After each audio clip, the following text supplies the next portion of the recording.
Tonight, we catch up with this week's Flight Sim news, preview the XF-11 by Flying Fries, there's a Challenger 350 by Sim Federation, and we get up to date with all the Firefly Air leaderboards.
Hello, everybody. Happy Wednesday, the middle of the week, the halftime show, the hump day.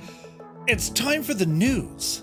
Hope you're all keeping very well. Hope the week is going all right for you, so far. Look at this thing, right?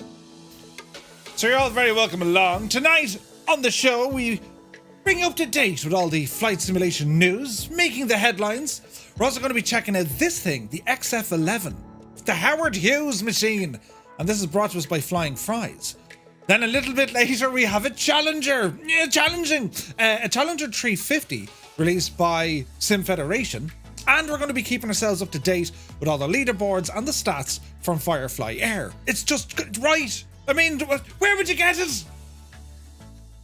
Well, places, right? But you know what I mean, in this sort of a setup, right? Do you know?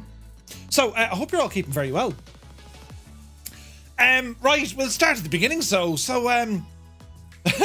this aircraft currently in development by Flying Fries, and these guys have, this guy, he's made some incredible aircraft already for the sim. Mad stuff. So we're going to kind of learn a little bit about the history of this exact aircraft and learn a little bit about Howard Hughes. Then we're going to have a look to see how the whole thing is put into Microsoft Flight Simulator. A challenge, to say the very least. There's none of these flying anymore. Do you know? So any of the research I've looked into, this thing ticks some serious boxes. It looks like it's going to be a lot of fun. So you might be looking at it saying, Jesus Murph, it looks like a Lightning, a P-38. It's very similar. Way bigger. Way bigger. Massive in comparison. And there's a story behind it, how it was conceived to be that of a fighter or a bomber, and then later on it was like, we'll better make it like a surveillance aircraft for taking photographs and stuff. It's really cool. It's an interesting project, and we're going to check it all out here in a moment. So who's here in this mad evening? Super Ty, good to see you. You're very welcome aboard. Happy Wednesday. And Jesus, lads, it's busy. Let me say, Tarnish Mossman, hump day is here. Yeah, baby. Right, welcome in. Soaring AJ. AJH, man, hope you're well. Bellbro is here. Newas, indeed. Skip, very happy Wednesday to you. Goblin Zeus, good evening. Epic Fool has rambled in. Good to see you, man. How are things? Vacuum, good evening to you. Black Ice Gabe, we have a Black Ice Gabe. He says, happy Wednesday, all. I've retired the lead boots. Oh, no, wait, the lead boots for the year. Hopefully, no more storms. Jesus, then, the weather. Storms, Isha, and Jocelyn and Jocelyn. The names, right? I wonder what we would call storms if we could get to name them. I think it'd be hilarious. But anyway, Filthy, it's good to see you. Said I spotted a wild Bellbro earlier today, greasing a landing at Pittsburgh whilst I was taxiing. Oh, sounds very fancy. Eyes on, eyes on. Yeah, baby. Yeah. Jesus, there's things happening over there. But anyway, Night Zep, good to see you. Dougal McTavish, the chairman. You're very welcome in, Dougal. Happy Wednesday to you as we catch up here with some buttons, and I'll press them. That didn't work. Yeah, all right. For a second now, I thought I was in trouble, but then, you know, I'm still in trouble. But anyway, Dougal, good to see you. Rad Baron is here. He says, did you know if you use the off command with points before the stream, you can give Murph a heart attack and make him spill hot coffee down his pants? I don't know about the coffee part. It could be me gin. It could be whilst I'm pouring said gin. That would be a catastrophe. You would hear me roar before I even went live. What was that sound? That's the sound of a Murph spilling a drink. Jesus. But yes, Helrick, good to see you. He goes, good evening, Murph, Murph's elves, and all that's watching. Indeed, and to you. Spitfire RAF 100 is in the chat. Good to see you, man. Who else is here? Let me see. Lord Gracious, good evening. Mr. Zed Ryder, he says, hi, everyone. Midweek news. Absolutely, dude. SK Son is here. Good to see you. Ailerons into wind, the hymn. Evening, it's good to see you. Hope all is well. Jan Drace is here. Humpty again, indeed. Hemmingbird rambles in. She says, I ate a clock earlier. I should have only taken a tick, but turned out to be time-consuming. Happy hump day. Hello, Hemmingbird. Hope you're well. Muse fan bursts in the door, says, how he is, yes, man, jokes baby. Yeah. Happy hump day, he says. Welcome in, Muse. How are you, man? Now let me see. The Limbics. He's watching us over on YouTube. Saying, morning, Fireflies. Doing the work lurk on here because work can't block YouTube. Ah, brilliant. I mean, what? No, we couldn't hear you because you're working. We're working flat out. See you later. Ahoy. Good to see you, man. Stick Figure is here. Hope all is well. Shuffle Shoes shuffles in. AJH John, hope you're well. Now let me see. Viper Strike rambles in. He says, good afternoon, Murph and Fireflies. I flew the 737 over Dublin to Doncaster. Sheffield to Heathrow on my stream earlier. Come on yourself. Canoe Head too. Wishing bonjour from Canada. Good to see you, man. How are you? Now let me see. Onboard simulations. Interested to hear Murph's Challenger verdict. Earmuffs will be required. Lord Freights is here in the chat. Hello, hello, hello. Love your work, man. And well, lads, the developer of this very project is here in the chat with us. So in about 45 minutes or so, we'll be delving into it. So any questions, do be sure to ask. Paparazzi is here. Happy rainy news day. It's raining in Texas. Jesus. I hope everyone is fantabulous. Fantana. Fantastic. I like that one. Fantabulous. Paparazzi, how are you? Razor Cab is here. Ozymandias watching us. He says, hi everyone, hope you're having a good week so far. You too, man, you too. How are you? Vince C rambles in. Zythy is here. Fierce Wolf, looking fierce. Jan Wolfie. Now, let me see. Billy B16, he says, this ought to be good. We hope so. It's great to see you, Billy. Welcome in. Billy! Zythy says, what is this abomination? This thing is technological, holy moly, right? Technological of the time. But yes, Recce Pilot, good to see you. You're very welcome in. Malton Aviation says hello from Spain. Hello from Ireland. Hola, hope you're well. Chiba Hawk, yo, this thing is quick, right? It's so fast. Striker, good to see you. You're very welcome in. A lot of people on YouTube, lads. Thank you very much indeed for tuning in. It's great to see you. What's the weather like over there, right? But yes, Monty, 1964. I watched Jonathan Beckett fly this. Yes. Jonathan Beckett does awesome content, lads. If you haven't already, do check him out on YouTube. But yes, where were we? We're over here, look. Ali Dobson, good evening. Speaking of Dobson, Ali, is he any relation? Brian Dobson from RTE News. After 37 years, he's announced his retirement. He started off as a bit of a comic, comedian, funny fella, right? And then he got all terribly serious. And now he's retiring. You know, just thought I'd... News, right? News. Anchorman. He's Ireland's version of I'm Ron Burgundy. Gibbo Ireland is here. He says, just checking. Is it a Roman free zone? Yes. Yes, it is. You're safe tonight, Gibbo. Good to see you, man. How are you? Right, now, over here. Andy Brown is here. Good evening, Andy. Hope you're well, man. Behave. Jesus, there's things happening. Right, I had to laugh like that. Cy120 is here. Good to see you. Nutty Slack, welcome in. Keith O'Farrell says hi, Murph, and Mrs. Two-Tone, and all. Hope's well. You too, man. Now, let me see. We're catching up here at a rate. Ave Gibbous Maximus. Nice, I've said it. I didn't. Now, where's this now? Rambog Mord is here. Hello, Rambog. Keith B says Pittsburgh, me home airport. Brilliant. Eamon 1973 says back home after visiting my son down south. Night shift tomorrow. Boo. It's good to see you, Eamon. And sure, listen, we'll try and keep you company on the old night shift. Do you know? Billy says, what brand of gin? It's a very particular brand. I say it carefully so everyone can understand. All of them. Right? Do you know, Dingle Gin is what I'm on at the moment. It's very, very nice. But yes, Scorpio49 is here. He says, good evening, Murph and all in chat. I'm back again. You're very welcome. Great to see you. Fort Noob burst in the door. Look what he did. He just, tier 1 subscription. Fort Noob, thank you very, very much indeed, man. How are you? Fort, are you going to Vegas? Ara, come on. Sure, you might as well. Sure, what else are you going to be doing? Do you know?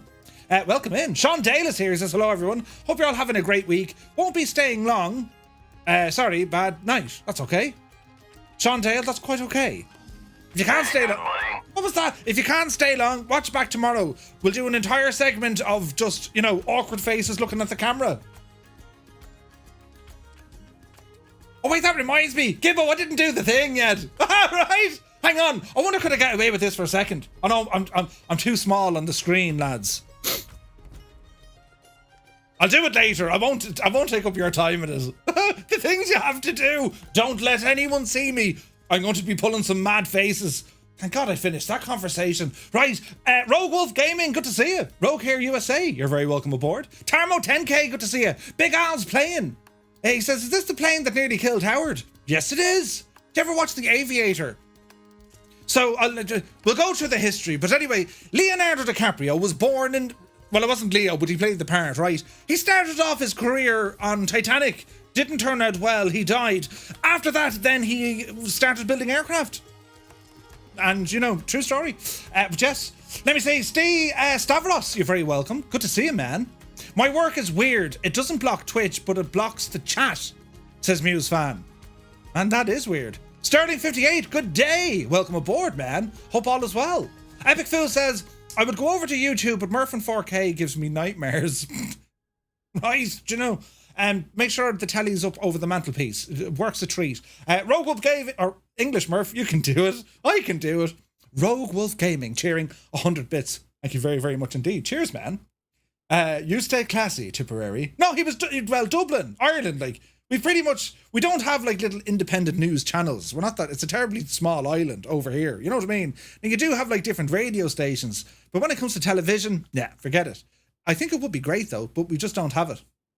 So like we have the national news, covers the length and breadth of the country, you see, you know, and it's pretty mad. It's pretty mad. It is what it is. Dirty Birdie Baggins, good evening. Hope all is well. Hanger Studios is in the chat. You're very welcome aboard, man. We're going to be checking out your machine next week.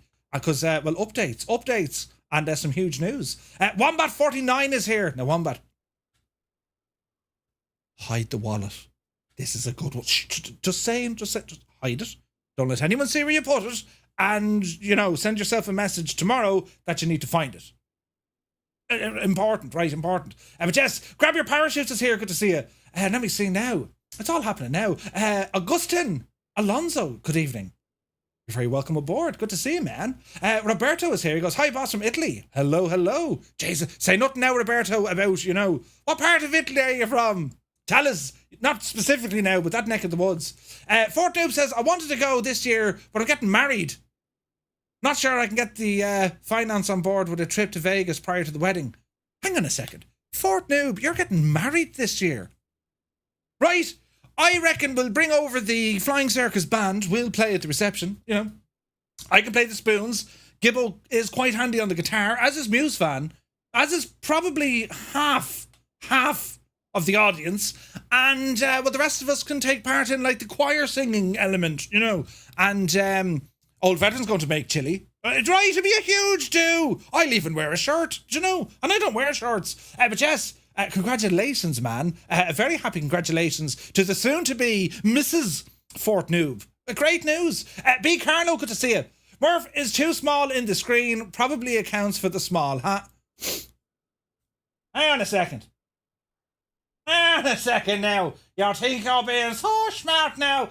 Now, lads, didn't you want to take that back again, huh? Wouldn't you like to see it again? Oh, wait, Gibbo, this is where I can do the thing, look. Hang on a second. Time to pull the big switch, good buddy. Oh no, things are happening. There's a whole load of people coming in. Who's this? Fat Airlines, thank you very much indeed. Welcome aboard. It's me on the big screen. Giant-sized head Murphy. And you're looking... Thanks very much. Welcome in. We're going to cover the news here now in a moment. Hello there. Hello there. But I have to do some of these things. You know, hang on now. Right, Gibbo. This. Oh, wait, I'm very weird looking in the screen. If I just do like faces. Hello there. Or, you know. Or. And then there was this one. Right. Brilliant. Right. Get a load of this guy. Shut up, you who asked you. Wait, he's down there, Hello look. there. What am I doing? What am I actually doing? Right. Oh, how do I fix that? Oh, wait, I know how to do it, lads. So look at this big Egypt. All right. Now, there's buttons being pressed all over the shop. Jeez, the things got very busy there, didn't they? But yes, welcome in, Raiders. You're very welcome. Hope you had a fantastic stream. And we're here. Do you know, we're going to start off with the news. And it's all well. I've no idea what's happening right now. Gib, remember we said the last day I had to send you over the things for the thumbs and this. Remember, don't play all innocent with me. We know what's going on. And if we don't, I've made a terrible mistake. Anyway, I can play the spoons, says Nutty. Come on yourself. But he does seem to have a huge mallet. Wait, what? What's all this? Oh, the Lord God. What? Look at those. Tipperary TV, The Morning Murph, Murph at noon, Tea Time at Murph, Murph at 10, and Late Night Murph. And repeat. Jesus, Night Step, you're onto something there. Imagine me on the telly, though. Do you know? Now, where were we? Good God, it's Murphzilla. What are you talking about? Found out me chair does back up all the way from the desk rather quickly. That's desperate. Do you know? Anyway, I play drums and triangle, says Keith. Nice. Murphy is doing his usual thing. Yeah, to be fair, there was alerts all over your face. Do it again, just better this time. I know, we better not do it again. Do you know? They'd be saying, what is the feckin' you doing? Well, I'll do it later. Private chat, Gibbo. We'll just have a one-to-one, you know. Realising what I've just said, and there's no way to kind of escape from this now. I've just created that, wait for it, pause for effect. Awkward moment. Right, oh, brilliant. Anyway, moving on, quick. Run away, quick. Dowler, it's good to see you. He says, he says to Gibbo, do we ever know what's going on when Murph is involved? I don't even know what's going on. So that'll be teaspoons then. I can play the spoons. Shag off, Scorpio. Now, Giant Face gives me Chris Evans' what? No, Jesus, no. Murph TV, be Jesus. Could you think about it? At around 10:30 at night, you know, it'll become Murph Babe Station. You know, it'll be me, right? And strange camera angles, you know, talking to remote control. And on me head. You know, to hold the phone Can and I shake get a refund? And play music, you know, yeah, press the button, yeah, right. I learned that at Mass last week. Anyway, there was a serious danger of my OLED screen getting a Murph burned in. Brilliant. Balut is here, good to see you. No, there's no refunds. Right, lads, let's just calm it all down. It got a little bit out of control, but now we're grand, right? He never did do the hot tub stream. I only come here to be insulted by Murph. Where'd you get it? It's grand, it's totally fine. Now, show them the Arnie thing, Murph. Jesus. Show them the Arnie thing. Show them the thing with the yoke. Hang on now. Where is it? Oh, yeah. I don't get the like, it's funny and all, but like, do you know what I mean? Gibbo sent me this. No Romans allowed. No Romans allowed. That's your man now. He's an Irish politician, and he's with the Green Party. The resemblance to Conan the Barbarian, well, don't worry about that, but he's the Green Party, right? Why do we not have the news? Oh, jeez, it's the news, right? Hang on, the news. Oh, yeah, we're here for the news. Sorry, old veteran 965. You're very welcome in. Great to see you. Right, now, where am I? Oh, yeah. Conan is brilliant. Do you remember Xena? The mind Conan, the big hairy fella. Do you remember Xena? Warrior Princess? Who watched that show? You know, for the violence. I'm in a glass case of emotion. We watched it for the violence, nothing else. Do you remember? Do you know? But anyway, moving on quickly here before they start giving out to you more very loudly. Right, the Trev Show, good to see you. It'll soon be Friday. We can go. Right, Jesus. Right, where's me news? It's over here. I found it. So, oh, Jesus, pause the same. We will be returning to the XF-11 after these few messages. Right. The sounds, man. Windows are really coming up, aren't they? It was crap. What do you mean it was crap? It wasn't. Muse, saying it wasn't crap.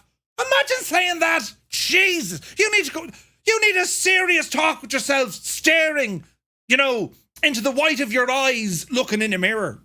Right? That needs to happen. Imagine if RTE News is like this.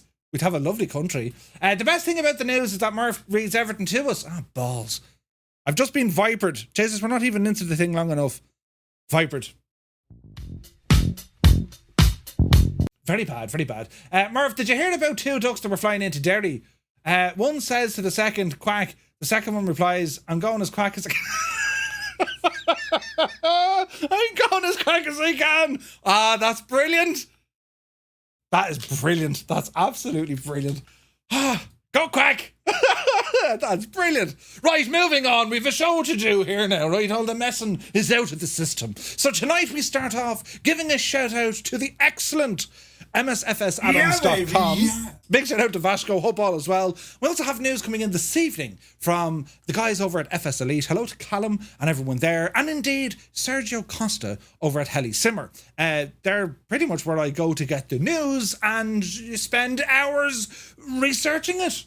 I don't spend hours researching. Well, I do. I spend hours looking for it. Do you know? Now, I had a sheltered childhood. Only Ivor the engine for me and Thomas the Tank. Thomas the Tank Engine was an absolute marvel, right? You learned about important things, lessons, you know, lifelong lessons, you know. And Thomas has gone into the station. Then they ruined it when they got all politically correct. Mr. Toppin Hat. Jesus, his name isn't Toppin. But anyway, listen, we're going off cue completely. Going off cue. Right, Sunjammer, good to see you. Right. Oh, that's the Arnie thing. Oh, wait, Gibbo, I showed him the wrong yoke. Hang on, lads. You just have to bear with me because I'm an idiot. Hang on a second. Just, right now, hang on. Arnie Murph, what's this now? Oh, yeah, hang on. Sorry. Yeah, I totally forgot. You just have to watch this. Murphy. Hang on. Shh. Murphy. You idiot.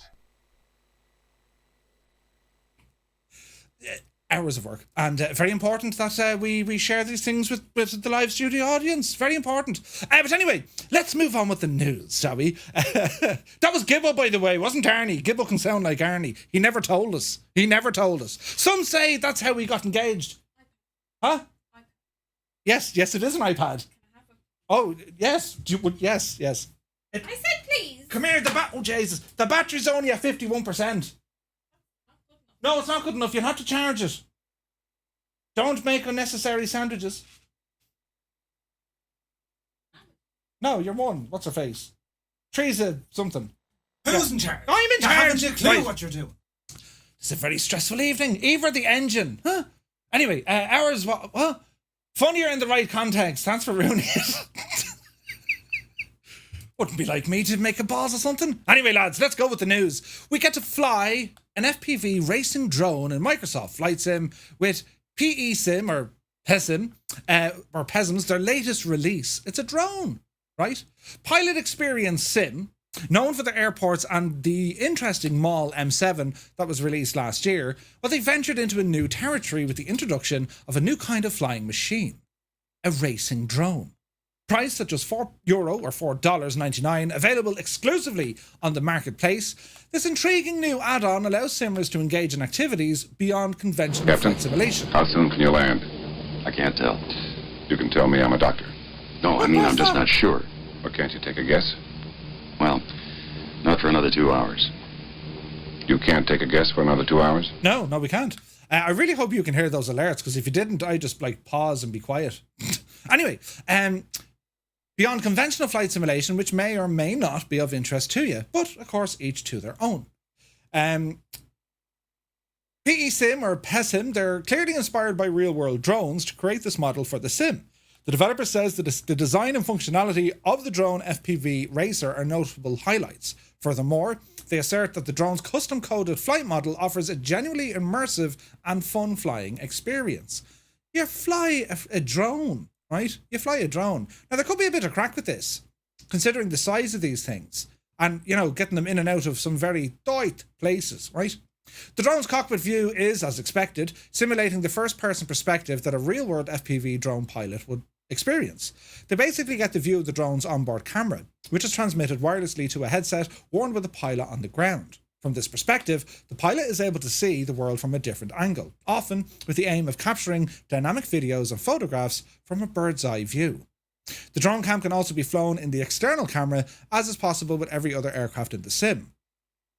So it's available just in the marketplace. PC for now. They did plan on an Xbox release, but they had some sort of an issue. But they will be updating it and making it available in the coming days. What do you think of this, lads? A drone. I've seen drone racing, and it's quite impressive. Yeah. Will it be allowed near airports? No, you won't be able to. No, absolutely not. Isn't that illegal? Don't fly these, you know. But yeah, what do you think of this, lads? A drone, like, do you know?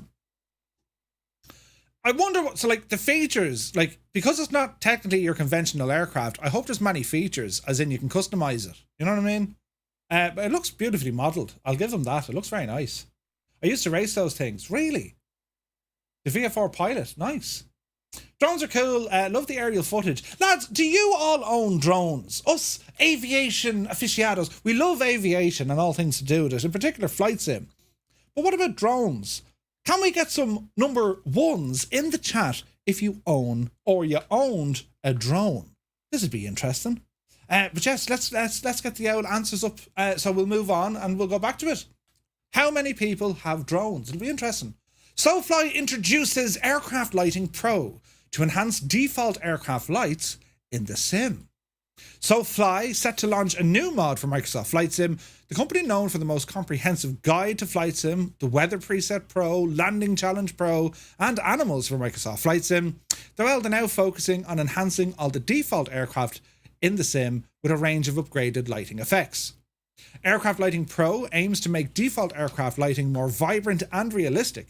It'll enhance a variety of lighting elements, including taxi lights, takeoff lights, and navigational aids, with a focus on replicating real-world aviation lighting.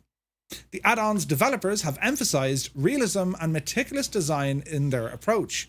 SoFly's goals are straightforward: to provide simmers with improved lights that are both more realistic and effective, enhance your simulator's visual beauty, and achieve this with minimal performance impact. So it's going to feature immersive lighting sets that enhance your realism, custom texture and effect sets redefining aircraft lighting, impacts all the default aircraft in the sim, changes the nav, beacon, strobe, taxi, takeoff, landing lights, single package installation, super performance friendly, and free updates planned to include more aircraft.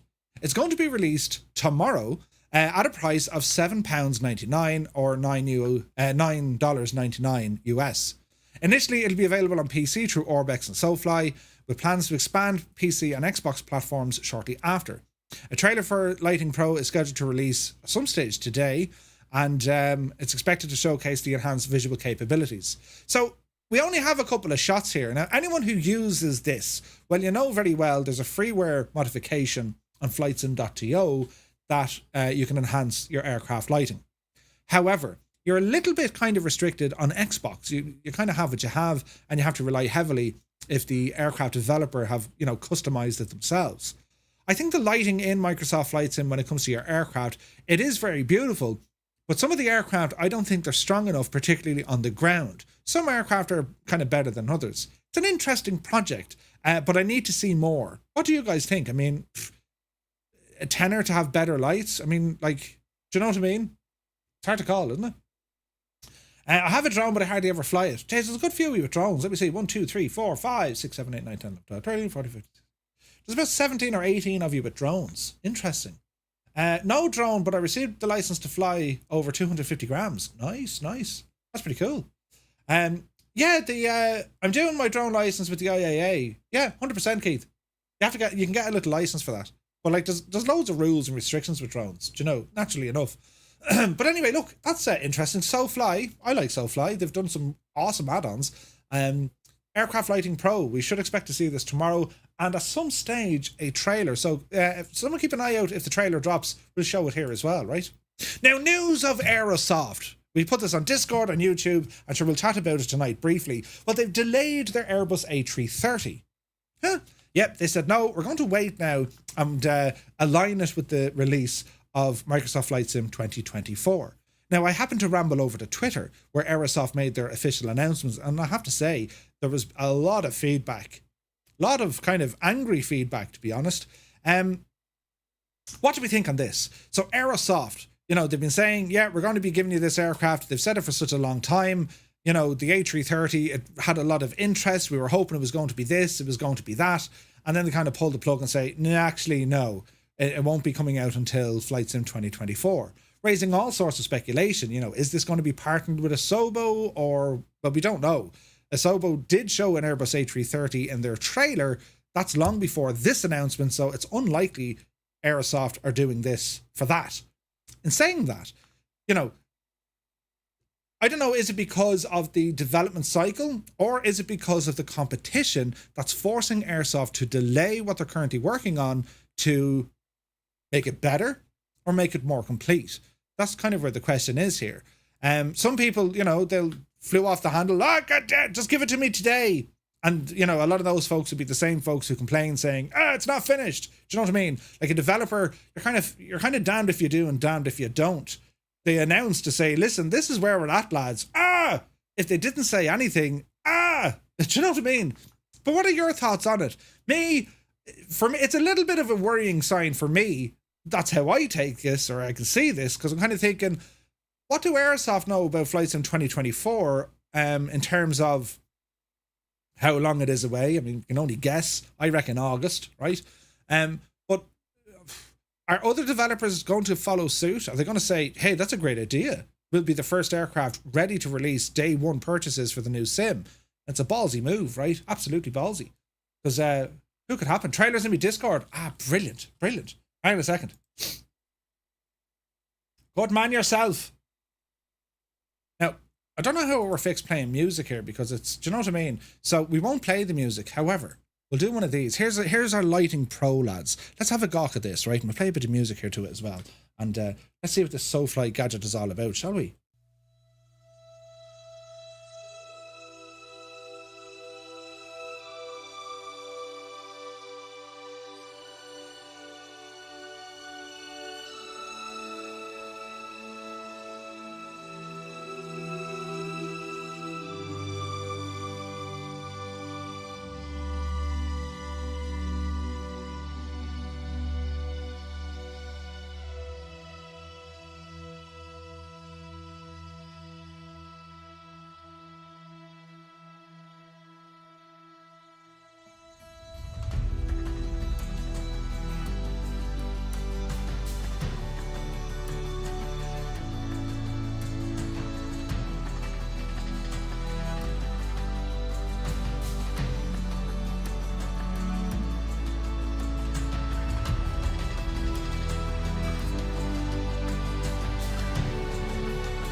We say in a kind of a voice, right? What do you think of that, lads? What do you think? It's a video by Aviation, lads. So these guys always make cracking videos. They really, really do. But you know, what's the what are your thoughts on that? $10 add-on for better lights, freeware mod already in place. My honest reaction is the video didn't really give it much of a, oh wow, sure it didn't. You can certainly see some of the subtle differences, but they're a little bit brighter. Okay, you could say there's subtle differences. Sometimes that's all it needs, you know. Russell Airlines. Brilliant. Yeah, interesting. Right, okay. Thanks, Epic, for finding that video. And, well, Aircraft Lighting Pro, it's due to release tomorrow. I'll grab it. We'll show it off and let you know what you think of it. But, yeah, getting back to Airbus anyway. So, you know, there was a lot of feedback from this. A lot of simmers were looking forward to it. And, well, it's what you do, right? I mean, the aircraft has been pushed back. Is it a good thing? Is it a meh thing? Or is it, no, this is kind of a catastrophe, disaster? What do you think, lads? Do you know? What does Shuddy say? One of the crumbliest flake is chocolate. Wait, what? Chocolate, you say? Cadbury's Flake ad? But yeah, so the A330 delayed, and it's coming for 2024. But, you know, here's one for you, right? Owners of X-Plane, there's a very good A330 in that. And if you do really want to fly an A330, well, the Headwind A330 in the sim is excellent. But don't forget LatinVFR's one. I mean, they're still working on that. We actually have an update about that coming here now in a moment, right? So it is what it is. Moving on, a development update from our friends over at Just Flight. And it's to do with the F-70 F-100 development update. So this is dated from last Friday. Developing an aircraft for any flight sim, one of the most difficult aspects is getting access to a real aircraft for the sound recording. With older aircraft types, this can be easier as there's some very dedicated and helpful museums that preserve the aircraft that allow us to record the sounds. Now, you'll know by Just Flight the levels in which they go to get accurate sounds. But we saw that with the Vulcan, a truly remarkable sound experience, right?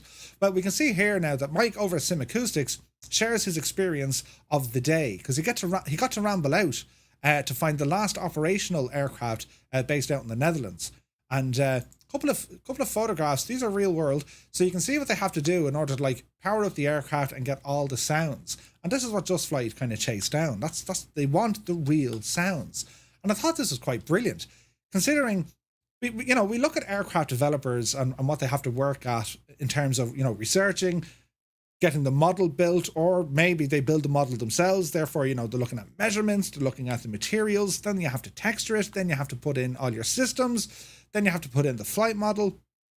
The sounds for us as flight simmers, one of the most immersive features we can get. We don't have the sense and feel unless you have Brunner or you're on a motion platform. We don't have that in the sim. So the sounds to us are so important to kind of bridge that connection between, simulation and reality. And looking at what Sim Acoustics do and what Just Flight do, it looks quite remarkable. Do you know what I mean? So you can see some of the photos here. Like if I hide my mug here for a minute, there's actually a microphone in the bottom left there. Look. So they're just recording the aircraft, engines spooling up, and just the general kind of sounds. It's pretty cool, isn't it? So the update came from them. So they're saying, where is it now? Packed with our recording equipment, we arrived at the crack of dawn. To the utter amazement, we found not one, not two, but 3 Fokker jets all being lined up for engine runs. Imagine that's for a sight. Wouldn't it be brilliant? The Fokker jets are no longer being operated in passenger services in Europe, the final operator retiring their jets in the final few months of 2023. So it's kind of a bittersweet kind of a moment. Great that we can now actually have the actual friggin' sounds from the actual aircraft, because when these are retired, well, they're gone, they're parked up. So the photographs are taken by Sim Acoustics, who are highly sought after, by the way. And to my knowledge, there's really only 2 or 3 kind of sound engineering, geniuses out there. Sim Acoustics being one of them, Boris being the other. And I think what Just Flight did with the Vulcan, incredible stuff.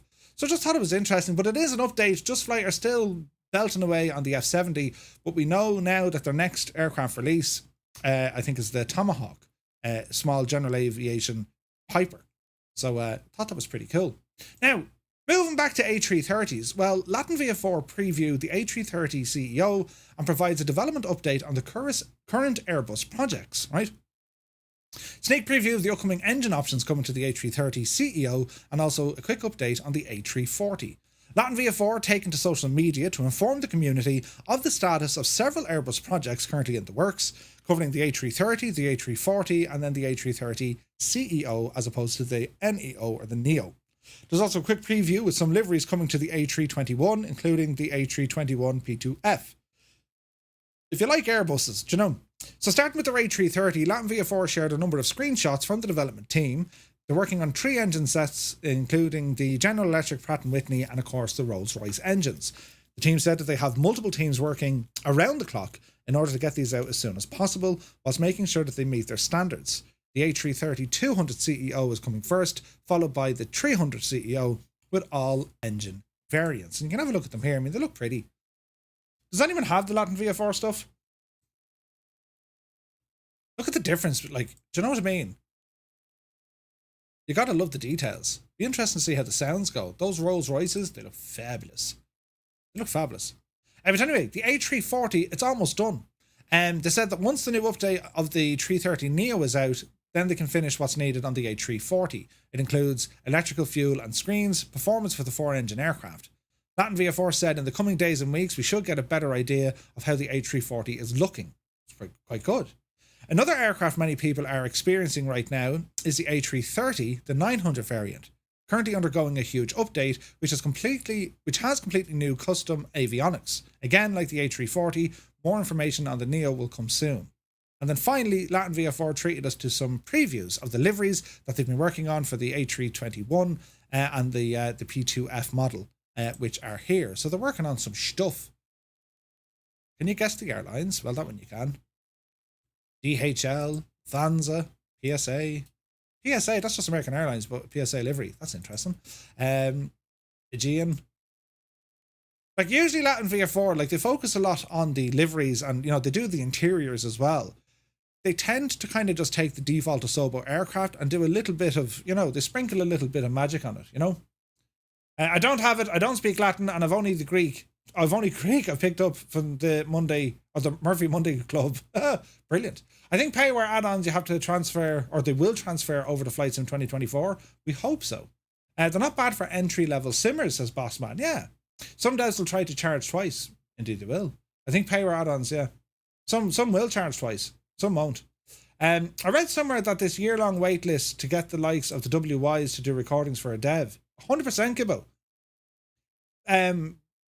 Airplane Heaven, for example. You know, they've submitted they were saying they have to put the request in and it could take up to 12 months to get the sounds back. Imagine that, 12 months waiting on the sounds to come back. Hard going, lads, hard going. But yeah, interesting. No guarantee these planes will work yet, either with 2 sim devs. Yeah, maybe. Some will charge twice, cough, PMDG, cough. Hey, Aaron is here. Good to see you. So look, LatinVFR definitely keeping busy. I'm really looking forward to the A340 to have it in the sim. I think that'll be a nice kind of do you know what I mean? A nice option to be able to go messing around in. And they're going to have to take probably a lot of the flight model out of the 747 and just add in kind of a bit of messing. I mean, you know, in terms of systems and everyone else, there's a limit to what these guys can do, you know, but they look nice. Parallel 42, right? They've it's now released Coyote Estate scene, a brand new scene by Parallel 42, who are known for their array of scene packages, ideal for the Freedom Fox and the Juice Goose and so on and so forth. Well, the new package coming to Microsoft Flight Sim, located in Red Bluff, California, Coyote Estate 42 Charlie Echo. It's a private estate airstrip with plenty to see in and around the area. We're going to have a quick look at this trailer. It's the last known location of Carlos Edsenbar, a local entrepreneur who has surrounded himself with a luscious location full of vegetation, amenities, his own helipad and an airstrip. You can also see his huge estate. This is perfect for transporting goods in and out of the local area. Parallel 42, well, they've released it. It's available now for $13.95 on their website. I think Orbx have picked this up as well. So we've seen the scenes before from Parallel 42. They're not just an airport. It's a whole friggin', I don't know, it's a whole experience they bake into that scenery. It's quite impressive. We'll have a look here now, right? Carlos Edsenbar, I love it, you know. Let's have a look at this. Right, bit of music here, Maestro. What does this one do? Yeah, this might work.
Now, I have to say, this is important, right? Let's just go back the road here a minute. So, there's Carlos Edson Bar, right? Which I have to say, it's brilliant, right? Brilliant. Last known location, Carlos Edson Bar, and then the big bag of cash. But, do you know what I didn't see? And I'm a little bit kind of, huh? I don't see any freaking Skodas in the car park. Did anyone notice one? No? I'm right. I'm going to have to fly to this location now to find this to find this Carlos Edson Bar and ask why in the name of Jesus is some sort of a dude, you know, there's not a Skoda in, although what's that? No, it's not. It's not. What is this? Surely every crime genius, you know, evil mastermind, you know, has a friggin' Skoda. I mean, we all have them. Do you know? All the sceneries tell the stories really good, as per usual, with Parallel 42, says Lord Freeds. Yes, absolutely. Reminds me of the music in Red Dead. Mr. Marston! Yeah, absolutely. Absolutely.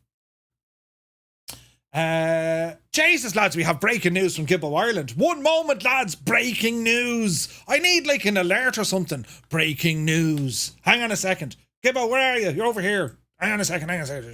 Right, shh. Lads, breaking news. Check this out. 1. Reports I've read are saying Honeycomb's offices have been boarded up. What? Emails just not answered but returned. Staff let go. Seems like the company is on the brink. Would urge people to use extreme caution when buying anything there. Holy crap on it. What? That's nuts, right? And then the second one, we have an email for users who can receive a €50 off a throttle update.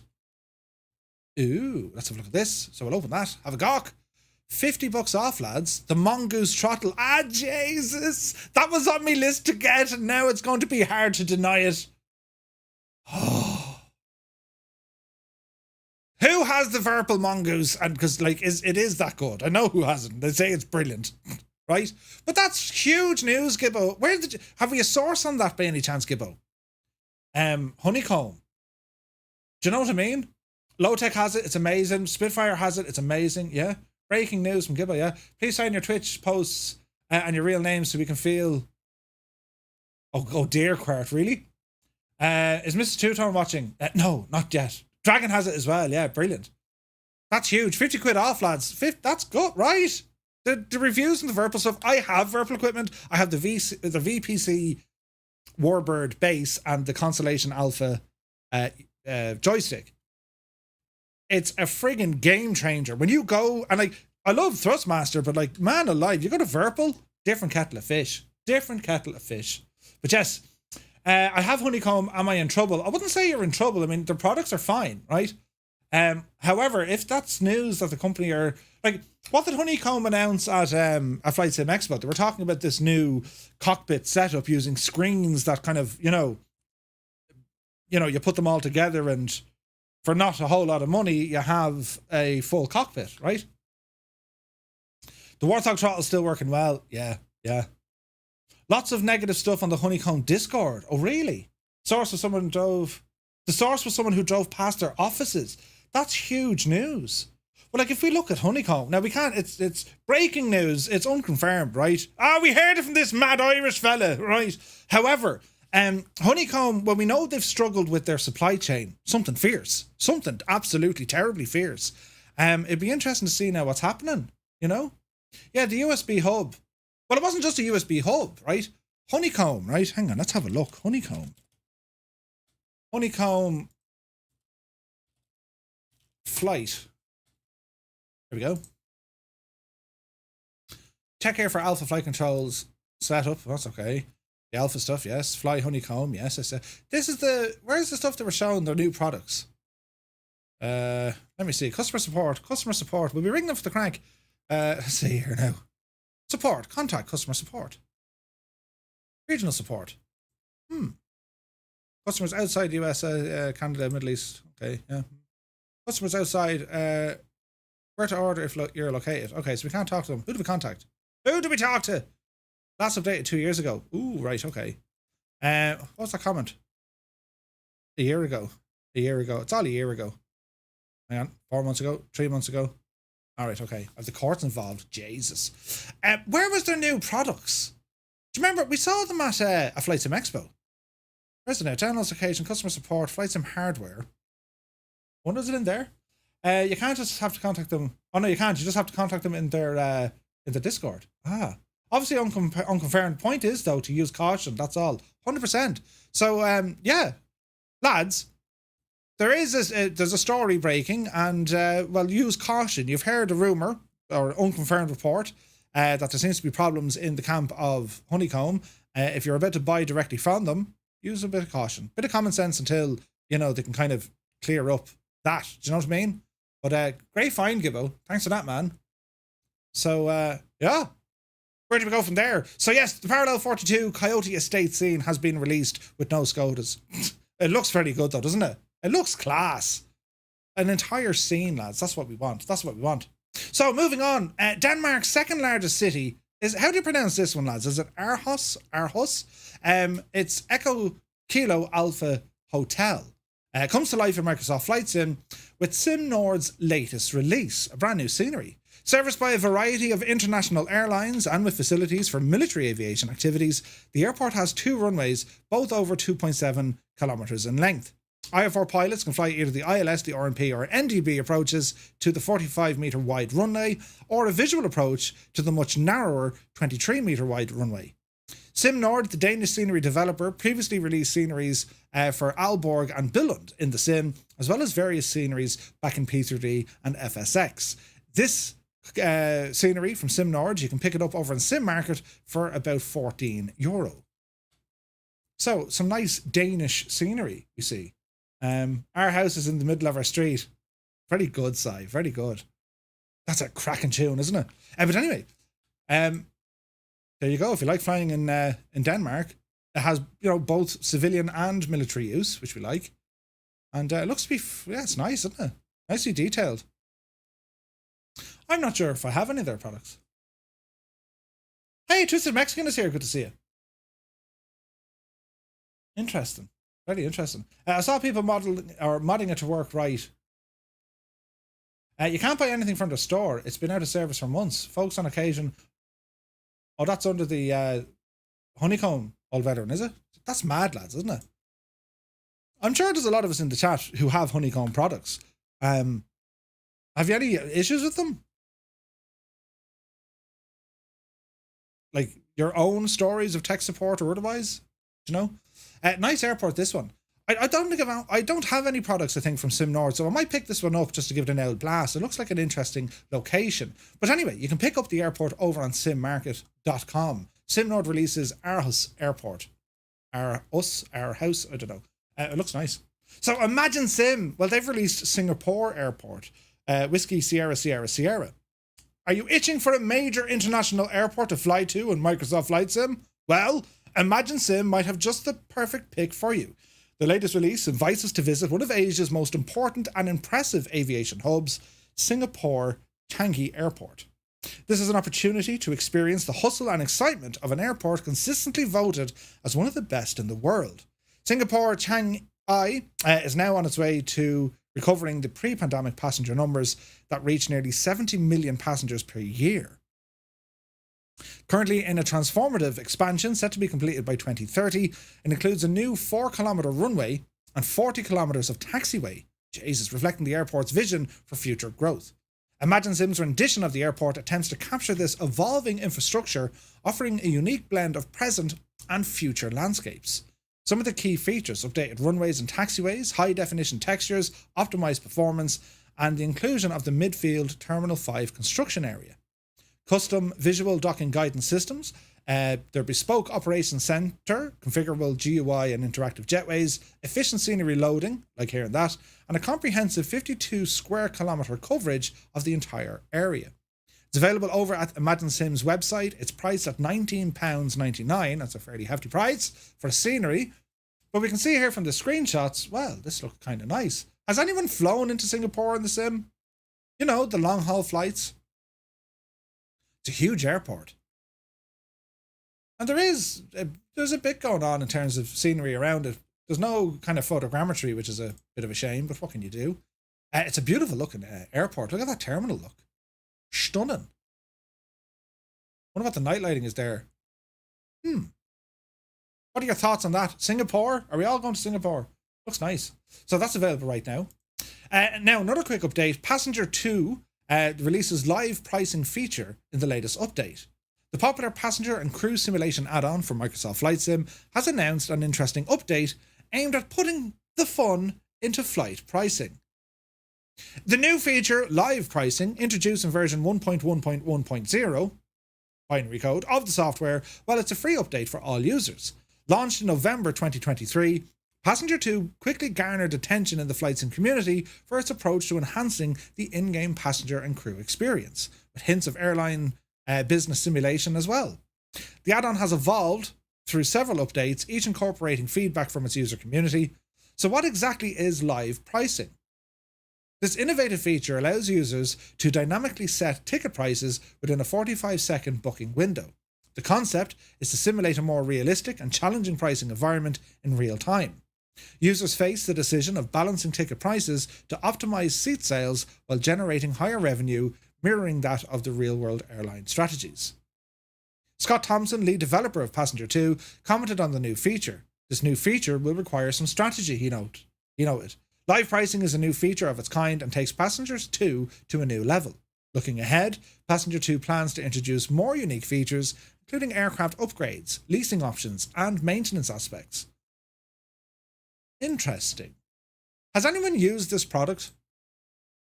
So live pricing before your flight, I mean, it's simulating that of kind of, your own airline company, right? And you'll see what your bill is, you'll see how much your cost is, and then by affecting the prices, well, that'll probably fill your aircraft, giving you more bang for your buck. That's the idea behind it. It's an interesting little feature. What do you think? Yeah, I don't know.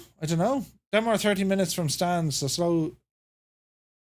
Demo are 30 minutes from a stand. Not your thing at all, says Muse. Yeah, I don't know, lads. Okay, like it's it's a flying experience. That's what Passengers do. I think there was a lot of hype for this, but when I saw the UI, it was a bit because like the feature list is quite impressive with this add-on. But yeah, if that's something you want us to check out, we'll check it out. Eagle Airwaves would use it. Quart would use it. Sweet. Okay. Right, now moving on. Orbx, well, they've released Gladstone Airport for Microsoft Flight Simulator. Yankee Golf Lima Alpha. Been quite an active weekend for airport releases. Australian simmers are not left out and can now appreciate an impressive custom rendition of Gladstone Airport, courtesy of Orbx and indie developer Rob Byrne. Located on the central Queensland coast, a mid-sized regional airport, it's a mere 100 kilometres southeast of Byrne's earlier creation, Rockhampton, and offers a picturesque 1-hour flight north of Brisbane. Gladstone serves as an excellent starting point for regional routes, allowing simmers to hop between various small and mid-sized airports. For those interested in more than just flying, the area around Gladstone is a haven of industrial activity, with dynamic elements like trains and power stations. This adds an extra layer of realism and interest particularly for simmers who appreciate detailed living environments. Detailed rendition of Gladstone Airport with ultra-high resolution textures, extensive terraforming including state-of-the-art double-level parking area, inclined taxiways and a sloping terminal area. Highly realistic apron and taxiways, custom runway and taxi lights and taxiway signage. Animated trains, rail infrastructure and the nearby Gladstone power station are all modelled. Detailed terminal interiors and crisp 15cm aerial imagery. It's available now through Orbx for $24.64 Australian dollars. Hey, Hayden is here. Good to see you. Randy Jones says, I use passengers too, but I haven't tried the pricing. It's a pretty good product. Nice. Yeah, so Orbx, I love, one of my favourite places to fly in the sim is it's Australia, right? So getting more sceneries to here, like, and if you look, you know, over on the east coast of Australia, there's so many awesome sceneries. You can really make some beautiful flights there. I mean, you could be just tipping along all to these different airports. Gladstone was definitely one on my list to say, this is an interesting airport. And this looks fantastic. So we'll have to check that one out soon. So it's available right now if you want to pick up Gladstone. I like the way they modelled the trains in. I mean, that's just going to be something to kind of look out the window. Do you know? Now, staying with Orbx, they've announced a new Pacific Northwest Classic 74S and a Cortez. Now, this was one of my favourite sceneries in X-Plane. Orbx released this before. But anyway, they continue to convert some of the classic sceneries from FSX era over to the wonderful new world of Microsoft Flight Sim. Their small Pacific Northwest airport has always been very popular and ultra charming, and they're getting ready to bring us back to the familiar and beloved location, 74 Sierra and Cortez Airport, nestled near the picturesque San Juan Islands in the Pacific Northwest. Just 2 miles west of the bustling central business of Anacortes, a charming city in the Skagit County, Washington, the airport is a vital hub for general aviation in the region. It's not just a gateway for aviators exploring the scenic beauty, but it's also playing a crucial part in connecting San Juan Islands with regular passenger services. Ooh. So, the return to 74 Sierra, powered by a completely new version from Microsoft Flight Sim that promises to be a highly detailed and accurate portrayal of the airport. Nice. Anacortes Airport holds a special place in the history of the Pacific Northwest. Established to cater for the needs of general aviation, it's been a pivotal asset for the local aviation community. The airport's history rich with stories of pilots and travellers who have traversed the skies over the beautiful landscapes. Airport serves as a critical link for residents and visitors, stunning archipelago known for its natural beauty and vibrant tourism. So, no price yet, no release date yet, but we know the crack with Orbx. They don't kind of hang around, you know. It's usually kind of a week or two after they announce it. 74S, it was one of my favourite sceneries to go flying in and out on X-Plane, because the scenery up that neck of the woods, it is stunning. So this is great to see now coming into Microsoft Flight Sim. So Anacortes on the way from Orbx. Pretty cool, right? Now, more airports. Lubbock Airport, Flight to High's latest release for Microsoft Flight Simulator. Their new airport, this time the developer has created a custom rendition of Lubbock, Preston Smith International Airport, Kilo Lima Bravo Bravo, a small commercial airport in Texas. Located 5 miles north of Lubbock, has a history dating back to 1937. It opened as South Plains Airport. Renamed in 2004 in honour of the former Texas Governor Preston E. Smith, a Texas Tech University alumnus. The airport has evolved from a military training base during World War II to a modern civil airport. Currently the 8th busiest airport in Texas, primarily serving the South Plains region. Right? There is a video here we have from AnyBills. Let's go and have a little gawk at this, because, well, we all like sceneries, so let's press some buttons.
So, flight to high Lubbock Airport. I need to pronounce my text and pronunciations.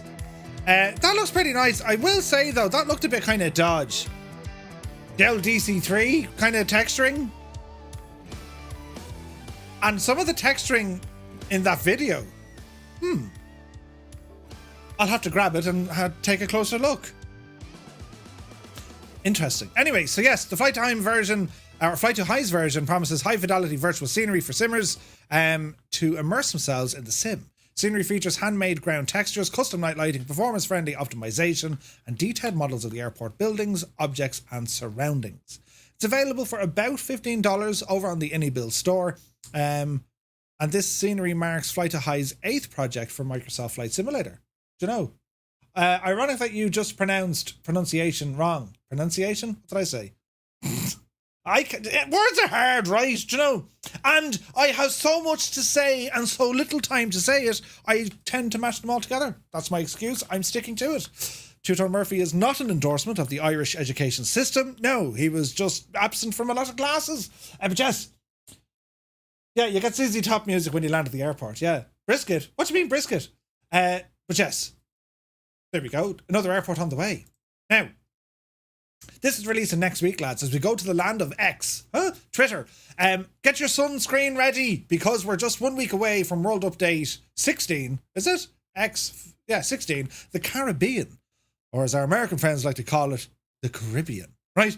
Coming in World Update are going to be 104 points of interest, 7 bespoke airports, and 3 new bus trips. And we have some photographs with some of the POIs for the region. And I have to say, these look kind of nice. So this is due to release next week, lads. Next week. And it's a World Update, so it's a free update for your simulator. And the focus point is in the Caribbean or the Caribbean, depending on your persuasion, right? So, not this Friday, but the following Friday, we will be flying this neck of the woods to see what the crack is going to be all about, right? So I thought that was a noteworthy mention, just to let us know that it's coming out next week. Pretty cool, right? Pretty cool. Great, they're going to break this time. Oh, will it break this time on update? Who knows? Who knows? Right, lads, so a quick gander here to the Firefly Air stats console, because I thought this was brilliant. And, well, I have to give them a shout out, because look at the state of this. Without fail, our one, our only, our Gibbo Ireland is using the most amount of fuel. Therefore, Gibbo Ireland shall be awarded with the Greta Award. Well done, Gibbo! The Greta Award is yours. It's a new award. We just made it up. The Greta Award. Go on yourself, right? Because he burned friggin' 48,000 pounds of fuel, so he did. Brilliant! Isn't it brilliant? Anyway, look at that. Gibbo's been burning fuel like an absolute devil, right? Do you know what I mean? I love it. Electrical car in real life, but in the sim, he's just as evil as the rest of us. Poor El Greta.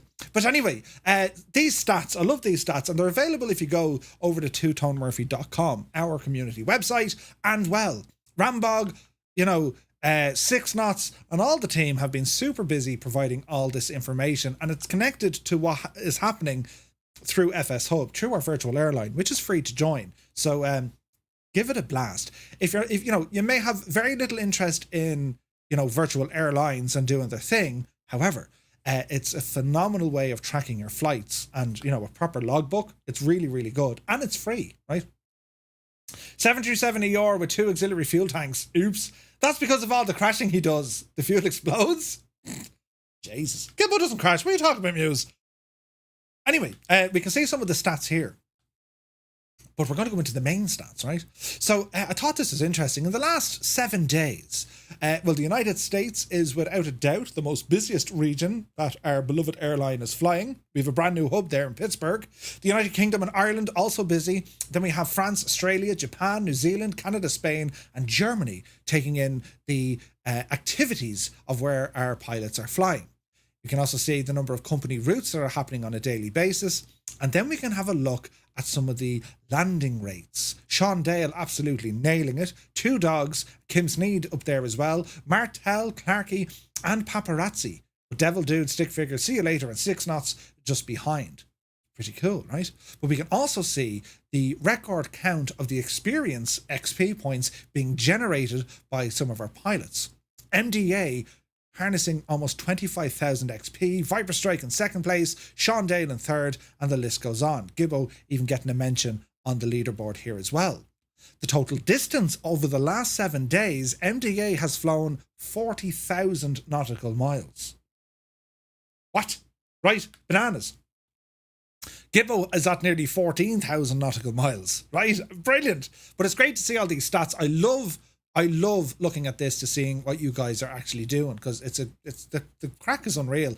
So if we have a look at some of the leaderboards, we'll have to show you this, right? So in Viper's Premier Strip, he's dropped to second as Sean Dale, a very comfortable 129,000 XP. Paparazzi is closing as a 6 knots and stick figure. The Dirty Dozen League, MDA topping that like off the friggin' chart, with Martel, Belbro, the Limbics and Filthy. Soaring AJ getting a notable mention, as does Alpha One and Scorpio. They're on the way up there. Toto, Takiba, Reckless Ray and Nighthawk taking them all in from there. League 2, the Field of Dreams, topped by 3AW at the moment, with Gibbo Ireland closing in like a madman. Ali, Tarnish, Tiger and Musefan all coming in there as well. League 3, the Motley Crew, Kim Sneed is there, Big Boss, Rambog Mord, Kaharia and Old Man Goathair. League 4, the Road to Glory, Sterling Moss, Blue Knight, Control Major Tom, Canoe Head, Ben Vanot. I'm in there somewhere. I'm not going to lie. I've been busy that I can't use conventional LRM, right? But anyway, now we can see the Skoda conference. Hot Pants on Fire, one of the best names I've ever seen. Experience points are quite high here as well. Druid Zeus is in there, Clarky, Crusher, some really nice stuff here as well. Then for some of the the non-XP leagues, we can see the distance, the average, total number of flights, number of departures, arrivals, and the total time. It's pretty cool when you can see all these stats. And a huge shout out, as I said, to Rambog and to Kieran. They've done phenomenal work here. Phenomenal work. So all of this is available on the Two Tone Murphy website. You go on to twotonemurphy.com and then just ramble on over. What you need? I need a phone. Me phone? Yeah. What you do? I didn't do anything. What did you break? Nothing.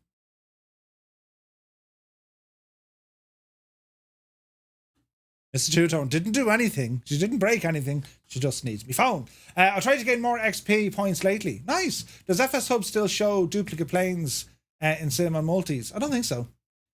Gibbo, yeah, isn't it? MDA and Sean Dale, some great stuff. Some really great stuff. But lads, all of this is free. Check it out. She's taking me phone. Just go over to twotonemurphy.com and you go to Firefly Air. All our information is in there. Have a gawk. It's pretty cool. But I'm loving all of this because I look at this very, very closely. So staying with Firefly Air, a little kind of channel announcement. Get ready. We're going to be continuing on with our ATC course in the coming weeks, a number of weeks away. But this, I wanted to say, anyone who has done our ATC course in the past, do be sure you grab the ATC Ground School document. It's still on our Discord. There's over 100 pages of information there that takes you down through the entire course, which had a heavy focus on VFR, Visual Flight Rules. We're going to be moving onto IFR soon, Instrument Flight Rules. And myself and Gibbo were chatting about it the other day, and then we were even chatting about it last night. So it's work in progress, but it is coming. So there'll be an announcement and we'll set a date and all this sort of jazz. But in the meantime, if you have an interest of learning, if you want to learn some IFR, if you want to fly IFR and VATSIM, this is the one for you.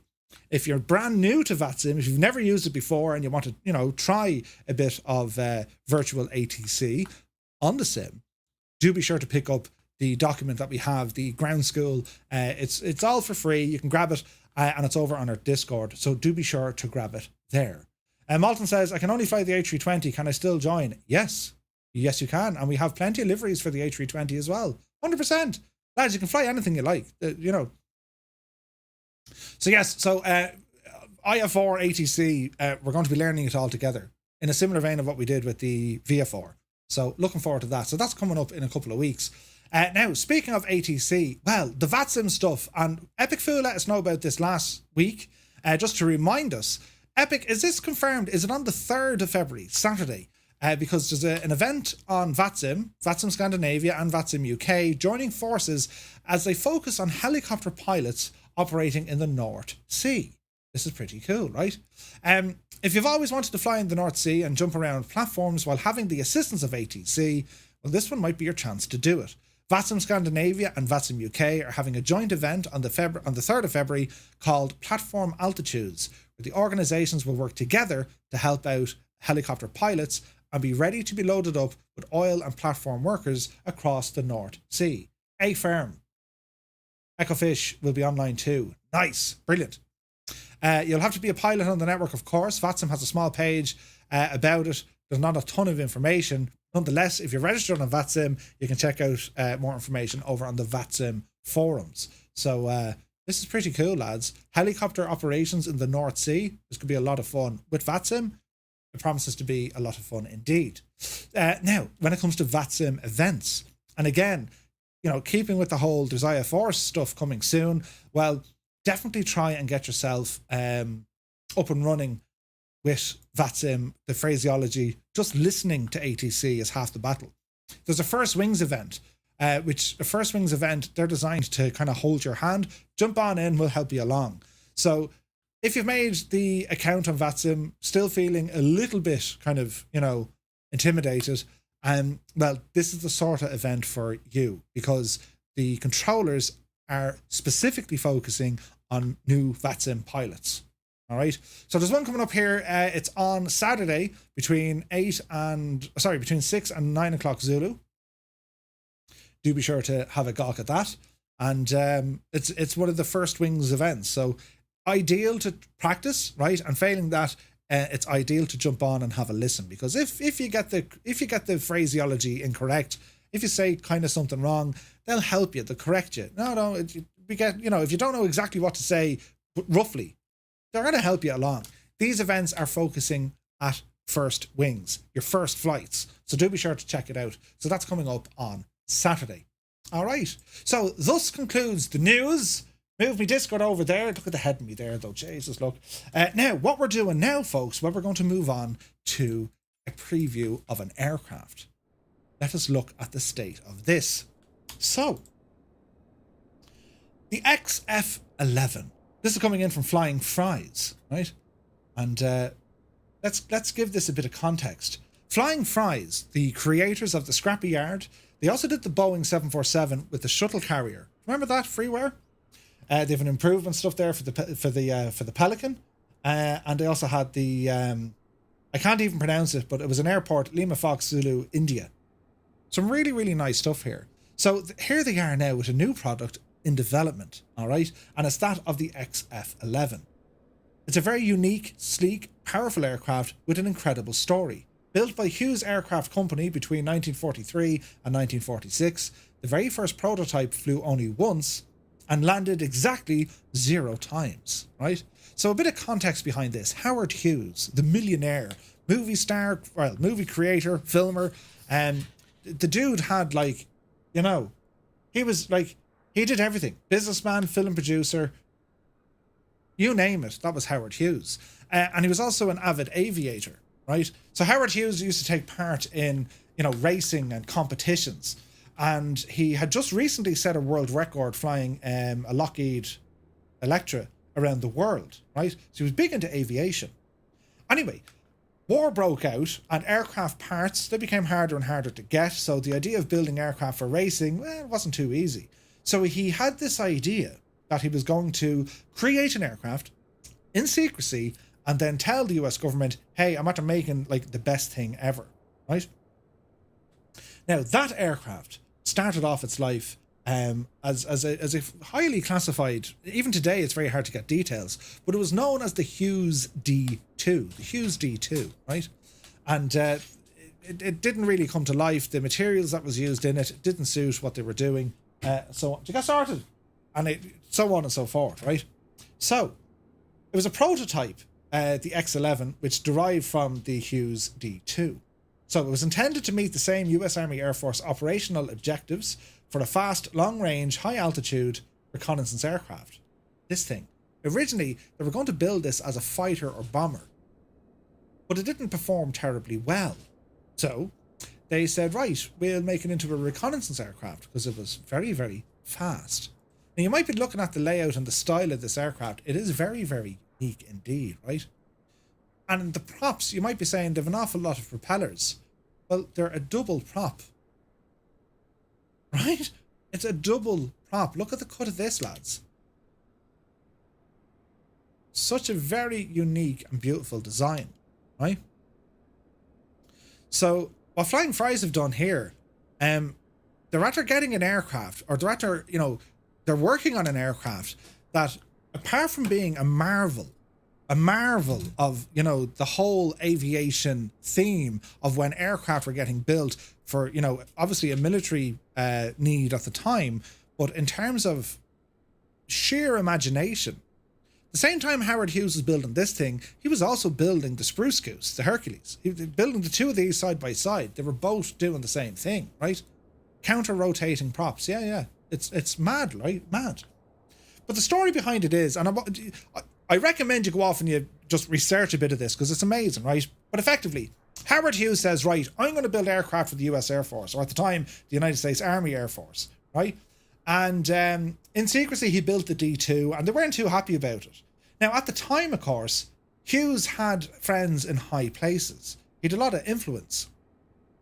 Anyway, reached out only to the son of President Roosevelt, who was at the time, I think, a captain, right? And this captain, he was mesmerized by what the British had achieved in their reconnaissance aircraft, in particular when it came to the Mosquito. He just loved that design of the sleekness and the speed and everything about it. He was just mesmerized by it. And when he saw this, it was arranged that he come down to evaluate what Hughes was working on. Hughes, of course, put out the red carpet for him. You're coming down, sure, we'll look after you. There. You know, through drinks and women and dinners and you name it. They absolutely, like, roiled him, right? And to have a look at this aircraft. And straight away he fell in love with it because it showed the same level of ingenuity as what the British were doing with some of their aircraft. These fast, sleek aircraft. It started off life being an all-wooden construction aircraft, which at the time didn't suit the Air Force at all. They were like, no, we can't have that. It needs to be all metal. It needs to be super strong because, you know, if it gets hit up, we're going to be in a lot of trouble. Okay. Also, the engines. You know, they were somewhat restricted what they could do with the engines because, I'll read it here now, one second now. They wanted different power plants. However, because of the restrictions and the lack of aircraft parts, bearing the United States were preparing for war, all manufacturers and engines and everything else, well, they're in high demand. So he ended up putting in two Pratt & Whitney or 4360s, the Wasp major engines, right? That's what powered this aircraft. So that was grand. Material, okay. Aircraft, engines, right, okay. And then, of course, young Roosevelt, whose dad was the president, they wined and dined him like you wouldn't believe. And, of course, he went back up and he said, yeah, I think you should, you know, give this aircraft a bit of a go. So anyway, the long and the short of it is they awarded Hughes the contract to build 100 of these things. 100. Brilliant, he said. So off he went to build them. Now, at the time, the Hughes company and Howard Hughes himself, have you guys ever watched the movie Aviator? That's where it all kind of, right? Have a look at the Aviator. As I said, Leonardo DiCaprio. But anyway, they went off and started manufacturing the aircraft. And from pretty much day one, it was going to be a disaster. Parts arrived late. Staff quit. They didn't like the new management. Hughes bringing in a new guy. It was just destined to fail. However, he managed to build a prototype. 2 of them, in fact, and 1 static one. When he went to fly the aircraft, bringing on its initial kind of a shakedown flight, well, the direction from, or the director from the Air Force was very, very clear. Sustained flight with the landing gear down, don't exceed a certain speed, yada, yada, yada. Howard Hughes just, now I'm not going to be told how to fly my own plane. So, of course, he gets into the plane, he goes flying, brings the gear up, and, you know, starts flying it very, very fast. Now, it turns out the gear didn't actually fully retract. At that stage, you have to call up, hey, I need another airplane, come up here, have a look to see what I'm doing. Is everything all right? At that stage, he noticed a problem with the right engine. Because these engines, as futuristic and mad looking as they were extremely complicated and not at all, but the propellers more so, not at all reliable. These things used to reverse pitch, like instantly and all the time. reverse pitch. So as Hughes was flying the aircraft, the right engine went into, or the right prop reverse pitched. He'd all sorts of problem. It put like incredible yaw on the aircraft. And instead of feathering it or windmilling it, he increased the RPM and went scuttling about with, like, you know, trims and hydraulic pressure and the landing gear. Could have been fatal. Anyway, what happened eventually, he crashed near friggin' the county golf course. The aircraft crashed. He had 3 houses on the way in, destroyed the last house, the whole thing went up in flames. He narrowly escaped death. Right. Not very popular, this thing. Anyway, later on, he built a second prototype. He changed the propellers. It just became a 4-prop propeller. And he tested it out in the desert. And it pretty much went off without a hitch. However, due to the delays, the supply delays, the fighting that was going on in his factory, you know, they were based in California. They wanted to move them down to friggin' Texas. It was going to be cheaper. There was all sorts of turmoil in the company. Anyway, the whole thing went south. They couldn't get the parts in on time. Everything arrived late. And by the time they had the aircraft ready, victory was declared in Europe. US Air Force, we don't really need this anymore. So he changed the specification. He said, I tell you what, it can't really be a fighter because it doesn't have the characteristics. It can't really be a bomber. It can't carry an awful lot of payload. The aircraft performs, the aircraft performed very well at high speed, but had very bad aileron input at low speed. It wasn't at all really stable. By the time the whole thing was ready to rock, President Roosevelt passed away. He died, and within a month, the entire project was cancelled. They did commit to say, we'll build 2 prototypes and, you know, 1 static aircraft. But as for the 100 aircraft, the order for 100 aircraft never came to be. So really, only 2 of these aircraft ever flew. 1 crashed. I don't really know. This baby hits 88 miles per hour. I don't really know what happened to the second one. See some serious shit. Do you know what I mean? So, and then you have the character of Howard Hughes himself. I mean, he was building the Spruce Goose, or the Spruce Goose. He flew this thing, and all the while, the strain of his lifestyle and what he was doing, it affected him. He kind of turned in. Can I get a refund? There's no refunds. He kind of went a little bit weird and nuts. Kanzui has subscribed for 27 months. Thank you very, very much indeed. Cheers, man. Anyway, Howard Hughes, the character, right? This aeroplane that has been built, or is currently being built by Flying Fries, and Lord Freet is here in the chat with us, right? This thing screams that character. And that's why I think it's something special. So looking at the airplane, and we can Dreamy, see sleepy, here, nighty, snoozy, snooze. the noise. Looking at the aircraft, and you can see some of the texturing. It's stunning. Yeah. It's just stunning, right? And he's captured the madness, the sheer power and forward thinking of what this real aircraft had. And you're looking at it saying it looks very similar to that of a P-38, the Lightning. It looks very, very similar, but it is massive in scale. It's so much bigger. It's also fast. This thing is very fast, right?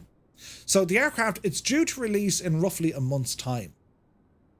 Roughly a month's time.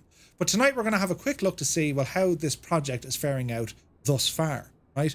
And big shout out to Flying Fries. I got this a couple of days ago, and it's put a massive smile on my face. I've always said to you, aircraft that have character, add-ons that have character, they're way more than just an add-on. Do you know what I mean? There's character in this, and it oozes character. It's like the scrapyard. That thing is friggin' nuts, right? So let's go in and have a look at some of the details. Now, bearing in mind, if you see anything kind of weird or wonderful or broken, well, don't worry. It's under active development, right? But we can see from the visuals, the modeling work here, he's done a great job, right? The aircraft, you know, they never got the green light to build the wooden version. It was, you know, it ended up being an all-metal construction, and that's captured here beautifully. Right? Stunning. So we can see where the textures are on the engines, on the props. Everything looks very good. There's beautiful, nice, shiny, reflective stuff back here, especially in and around, you know, we have exhausts. Look at that. Stay away from the exhaust. Just don't do it. Do you know? We've got some nice static elements in place there as well. Looking under the wheel well, and like the friggin' size of these landing gear, they're massive. Like they're huge, right? So there's a lot of nice detail gone into this. And there's a number of different liveries coming with the aircraft alone, right? Or as well, alone. A number of them as well. So there's beautiful textures, there's beautiful details gone in here. I mean, even looking at the landing gear themselves, like there's stuff going on there. Do you know what I mean? So what we're going to do, we're going to venture inside here now in a moment. Look at that tail boom. Look at the size of this thing. It is massive. And I think the earlier designs of this aircraft was supposed to be a tail dragger, but it was configured then to be a tricycle landing gear, right? It's stunning. Right, so let's ramble in. How do we get into this airplane? Well, you're not going to, right? That's why we have a step ladder. That's how you get in, right? So we'll get in via the step ladder. So we'll ramble underneath here. And we'll get up the steps. Mind your head there now, lads. We'll go in nice and handy now. No jumping around. Access door. Only use the ladder when it's out. Yeah, right, grand. Oh, Jesus, don't fall. Look at the detail getting in, look. Right, mind your head. Oh, I'm at nearly bashing me head. Hang on there now. Get up. Mind and in and around. Right, grand. And come up another little bit. Yeah, Jesus. Right? I'm too far back. Oh, wait, hang on. I've done it completely wrong. Where's the... There it is. Now, for a second there, I got lost. So, the aircraft was built for 2 crew, but it could actually hold a 3rd person if needed be, right? So I'll hop into the back here and have a little bit of a gawk around. And look at the attention. Look at the little stuff, right? We have a map. We have refreshments on board. We have nav equipment. Look at the state of this. A tape recorder, right? What else do we have here? Look. There's a lot of stuff going on. What's that like? It's like a scope or something, is it? It looks like a scope that goes underneath the aircraft for reconnaissance stuff. The door closed, that's what was freaking me out. Now, as we move in toward, look at that, look at the hat, look. Right? The detailing. And there's a picture back here, I think, of the man of the hour, I think. Where was he hidden? There he is there, look. The man. That's Howard Hughes, right? It's pretty cool, isn't it? So I kept the door closed, this little trap door closed. We'll open it now in a while, but just to show you the detail inside. Anyway, we move into the cockpit proper. And there's a pilot all sitting in. That's our own pilot from Avatar, from Got Friends. But you can see the layout. The pilot sits slightly left, which is going to freak out people with OCD. But that's the way the aircraft is built, right? We have a ton of options. We'll go through all them here in a moment. Now, the seating position for the 3rd crew member, was actually up in front. Because this aircraft, designed to be that of a reconnaissance aircraft, well, this is where the photographer would sit. This is his little spot here, right? Rick, thank you very much indeed for the follow. Welcome in. Yeah, it's pretty cool, isn't it? So, what we're going to do, we're going to start it up, and we're going to take the thing for a flight. Does that sound like a plan? I think it does. I think it does. Now, while we're waiting, some of the features of this aircraft. So I'm going to tell you some of the features, right? Wait till you hear this. So it's going to feature highly detailed 4K textures, engines, landing gear bays, 2 cockpit decks, etc., fully modelled and textured, precise CFD flight model. Era correct autopilot has been installed. Random failures available with various severity levels, disabled by default. There's a Garmin GNS 530 available with 1 click, fully compatible with the GTN 750s by PMS 50. Aircraft configuration and refueling via the clipboard. No need for the fuel and payloads menu, so you can do everything from within. Complex electrical system with functioning circuit breakers. A very complex fuel system, 7 tanks, 10 pumps. So many different routing possibilities. A variable propeller pitch with feathering and reverse pitch. Engine and ground roll vibration effects on the levers on the needles, custom interior lighting with dimmable lights and UV lights, interactive exterior static elements, remove the chocks or plug the GPU manually if you wish, 7 liveries included, 4 LODs for performance optimization and multiplayer. Yes, that's so important. A lot of custom sound effects, custom visual effects, epic smoke when you start the engines, fuel tanks, and so on. Interactive in-game checklists with all the highlights and cameras that you need. A long and detailed illustrated user manual. And of course, we wouldn't expect anything less from Flying Fries. There are a few hidden Easter eggs. That's the feature list, right? How cool is this? Right, so let's jump in now and let's see what we can do, right? So this is your kind of default seating position. And we'll get a little bit of familiarity of what we're looking at because, well, holy moly, right? Airspeed, grand. Artificial horizon, grand. Vertical speed, altimeter. Exhaust, so they're your EGTs. Cylinder head temperature. Fuel, left and right. Manifold pressure, left and right. RPM, left and right. What do we have here? Flap indicator, vacuum, compass, drop tanks, feed tanks, battery, voltage, and alternators. There's already loads of stuff, right? Left-hand side, then we have some various trims. We have engine controls. We have flaps. We have external lights. We have internal lights. Cowl flaps on the aircraft. Check this out. User quick guide, right? Now we have this kind of a setup over here, so we can see chocks, GPU, covers, access ladder. You can appear or disappear the pilots, your autopilot, and so on. There's a lot of stuff here, and like pretty much everything works, which is cool, right? So we'll turn on the battery first. And we'll get some sounds in here, right? Alternator on, avionics leave them off at the moment. AP or autopilot leave it off, right? External lights, we'll get the nav and Rico lights on. We'll also turn on the panel lights. The UV lighting, when you see these, I'll make it nighttime here now in a moment. Look at the UV lighting, lads. Right? Do you know what I'm saying? Oh, behave. Exactly right. Oh, behave, right? Look at the lighting. Isn't that beautiful, isn't it?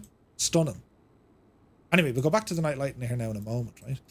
Where was it? It was over. What time of day was it? Doesn't really matter. We'll keep it kind of not too dark, but not too bright. So our engines, right? So we need to figure out what we're going to do here. So we have props. So we'll, we have our mags. Turn these guys on. We have primes and starters. Worry about those in a moment. Fuel pumps. And we'll turn on the left engine, we'll go to the left, right engine can go to the right. Center tank or feeds, put them on tail. Center tank, put them onto boat. Now you can choose what way you want to route your own fuels. No issue at all, right? Now, controls. So we have our prop, and you can see where you can feather these, right? We also have then our throttle, and then we have our mixtures for both engines. So I'm going to put the mixtures rich, right?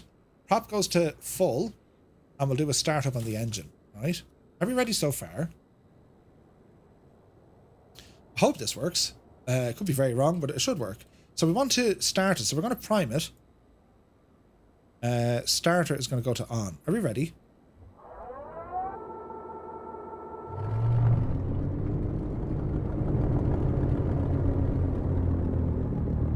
Greta would not be impressed with the smoke coming off of this, right? Did you hear that startup sound? Wasn't it beautiful? Now we'll do the same over here on the left-hand side. After you restart the right-hand side, Murphy.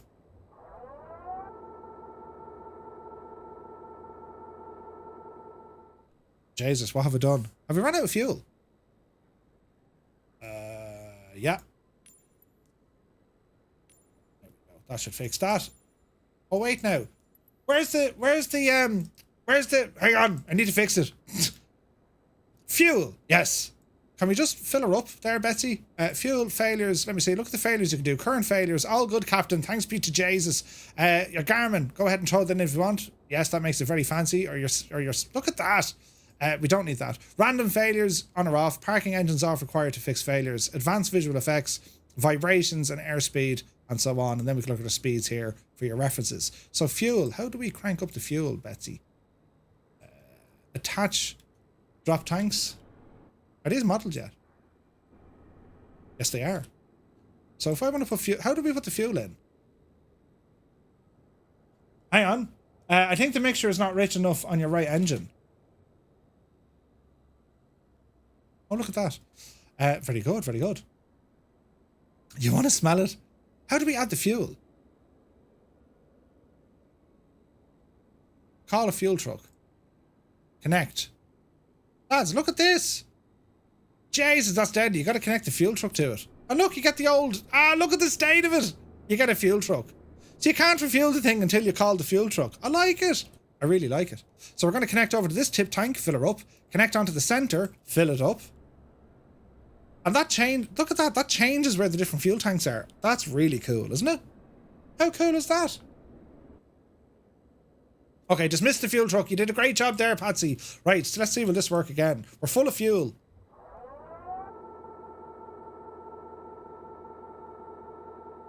Oh. Prime, you devil. Prime it. And start it. Let's start the left one first. Look at the smoke! Now we're alive.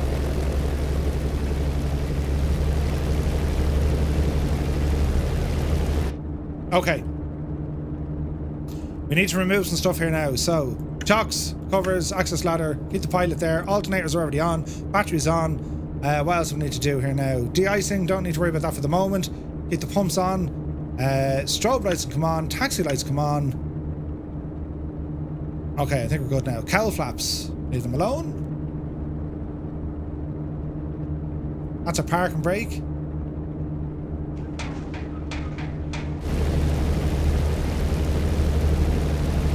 My little, the door is open still.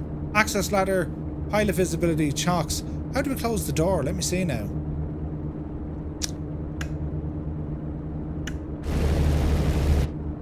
Access ladder, covers, chocks. Hang on now. Access door next to your orange light bulb. Ah, brilliant. You also have a utility door, look. Sweet. Okay, close them. Now we're looking better. Do you hear the sound effects? Aren't they brilliant? Right, notch of flaps here. Look at the cowl flaps on the engines. Look at the friggin' size of them. Hang on, let's check it out from the outside.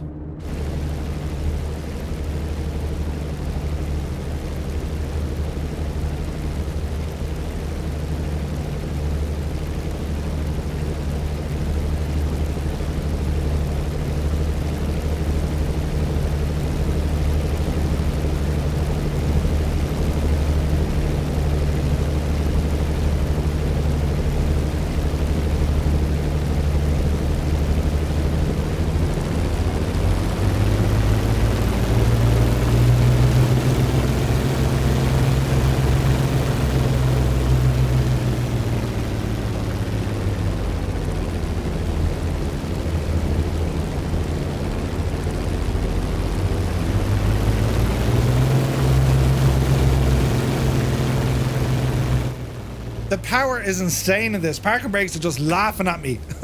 Brilliant. Right. Let's ramble forward here and let's see what you can do. So park and brake is off. Sounds are really good, aren't they? Turn on a bit of Toby eye here.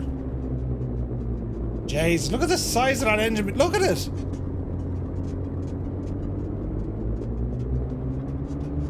Look how high off the ground we are. Look at that shadow, look.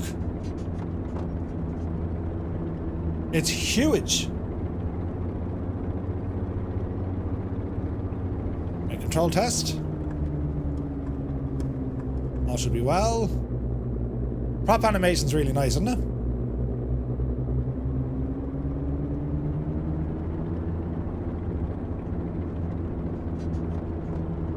Sounds are really nice. Let's jump external.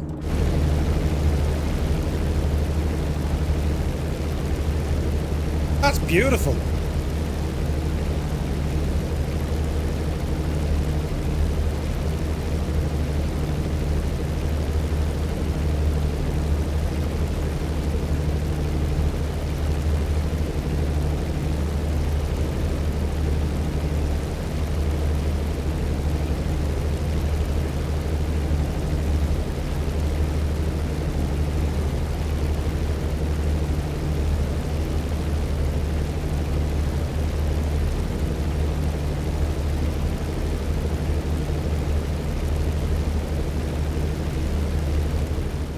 Right. Now, let's not Howard Hughes it and crash, but sure, we'll give it a bash and see what happens, right? Let's see what happens here, lads. So, power coming in.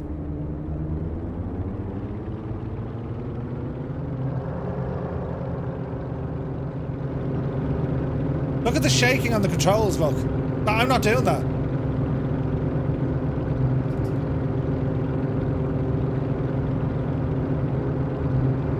There's 100 miles an hour. Yep, see Daisy. Miles of rate, gear up.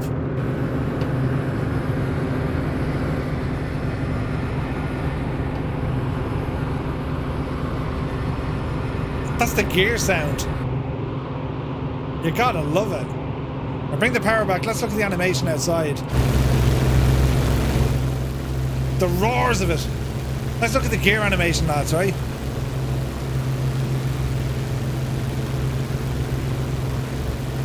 They are massive landing gear.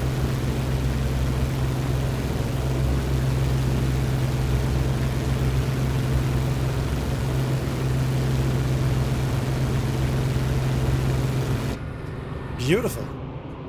Right, bring our flaps in. There's something about not sitting central in the cockpit. Right? Did Lockheed copy this? Well, when you hear this, right, Howard liked long legs. So, Gregor's asking, did Lockheed copy this for the P-38? So, I think it was, they did something else. There was another aircraft that Lockheed did. So much so that Howard Hughes successfully sued them because he testified they copied my design. How nuts is that, right? Wow, MS, welcome in. Thank you for the follow. She can fly. It can fly, right? So hang on now. Just get ourselves kind of trimmed up here.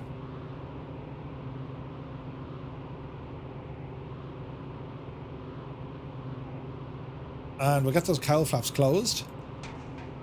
Animation on the wing for the cowl flaps. Look at that. Beautiful, isn't it? So let's see what we can do here. We'll jump into the back seat. And, well, I'm sure there's stuff we can play with in here, right? So, make it brighter in here so we can actually see what we're doing, right? Where's this now? So down here, you can see where there's a Hughes hat. So we'll stick on the hat, right? And if you have a look up here, there's headphones. We'll grab the headphones. They're on. And you can actually turn this equipment on, look. Now, I don't know, is this going to be stuff that's added in that we can hear things? You can also turn on the friggin' look.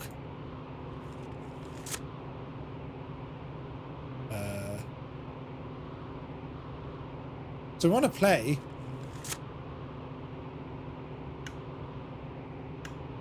Isn't it mad? So many clickable things, right? We're still fine, okay. There's a friggin' axe down here. You know. Yeah, baby. Yeah. What's after happening there? Okay, thanks, bye. Thank you very much indeed. Resubbing to the channel. Cheers. Then play or record. Yeah.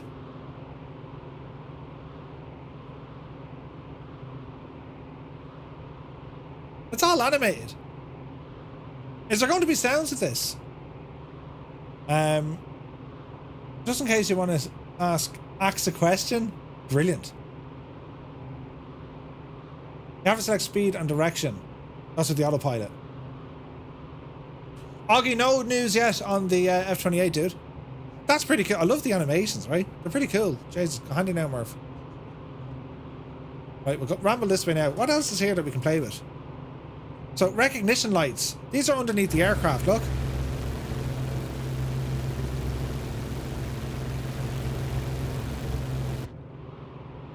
So we can mess around with those. They're all, you know. Pressurization we can have on. Cabin temperature is modeled. Keep clear at all times. Look at the speed we're doing. Jesus. This thing's a machine altogether.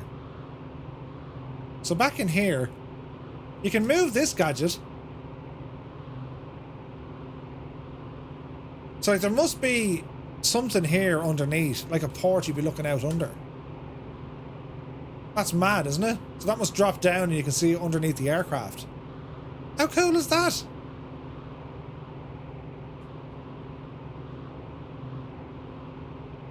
You gotta love it, right? You gotta love it. So, take the hat off. Back up your old headphones. Jesus, then we have all sorts of food in here, look. It's quite spacious and roomy, isn't it? Bit of bread, bit of wine, bit of cheese. Why not? And of course, I think we can access the door here as well, look. Now, someone keep an eye on me flying as I'm messing around in here, right? Tank pressurization. Jesus. Look at all the crossfeeds, the engine fuel valves. Ground power unit. Isn't it brilliant? There's so much to mess around with. Watch the pitch, right? It was supposed to be an aircraft for surveillance. Absolutely. This is where he'd sit. So we'd have his camera down here on the ground. Film spools unused. I'm not going to show you all the Easter eggs, but there's Easter eggs throughout, right? There's an old cup of tea. Sound effects and everything. You gotta love it. Man, this is pretty, isn't it? Hang on a second. I wonder now if we did, let's see here now. Bear with me now, for the bit of, for the bit of messing. Right, let's see what we can do here. So if we do, I suppose, maybe not that one. This'll work.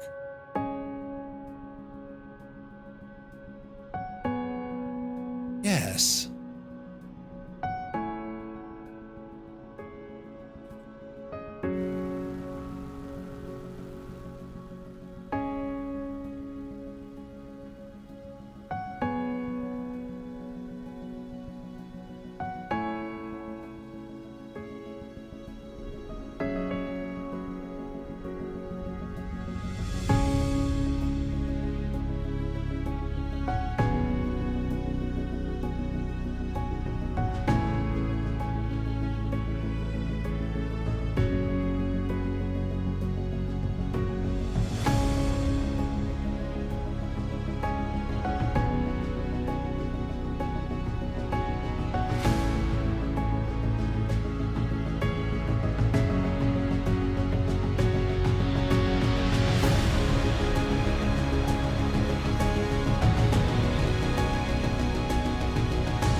So, what do we think of this, lads? It is pretty, isn't it? I mean, it's very pretty. And it's also friggin' massive. The plane is huge. Stunning. Now, where are we at?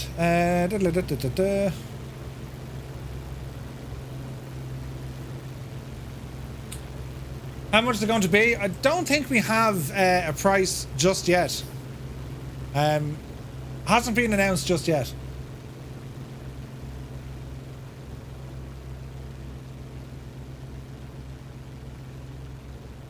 Rate of climb 1,000 feet per minute, 5.1. Yeah. It's pretty awesome, isn't it?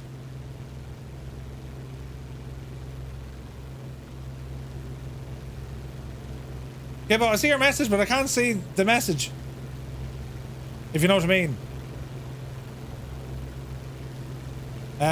Can we crash it into Beverly Hills? He was looking to get away. It is stunning, isn't it? How many hands high is it? How many Murphy hands high is it? Mid-February. Yeah, that's the plan.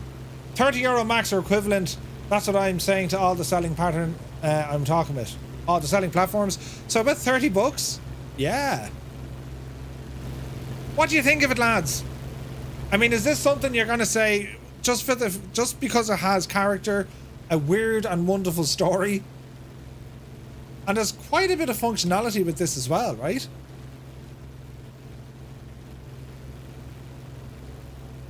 And it's fast, lads. Like, she's proper fast. What's the speed here now? Look.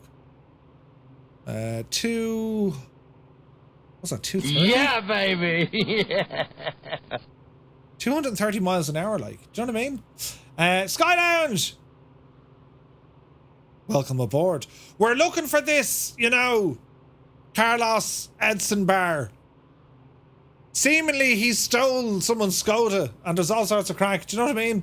You love it. 390 knots, yeah, top speed. I'll throw in a Ryanair livery. That'd be brilliant. Let me see.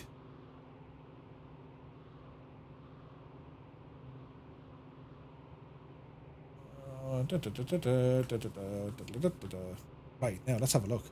Now let me see. It's different to your normal prop. It is. Right, let's see, can we mess with it a little bit, right? So see, can we feather one of the engines? This is going to be totally smart. So do one of them and do one of them.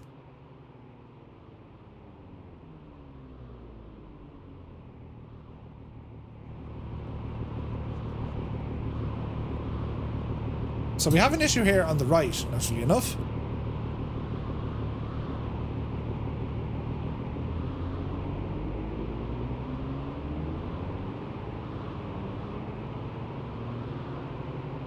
See, there's 4 friggin' handles. Whoa, where's the RPM going on that?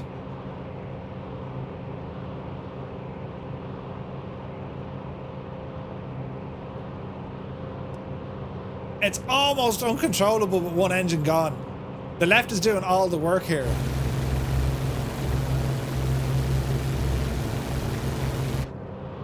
Gotta love the colours.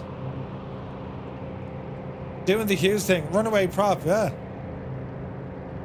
Uh-oh. That should slow Look down. at this big E just... It is pretty cool, isn't it? Look at this! I'm full left deflection. No. Not liking this at all. Losing altitude. Airspeed is dropping. That's so cool. That is so cool.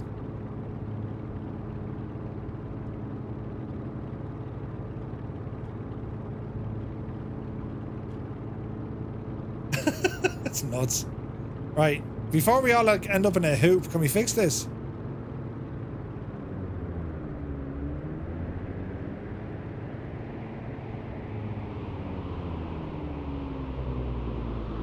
Right, bring the prop right back, right? Now, will it feather?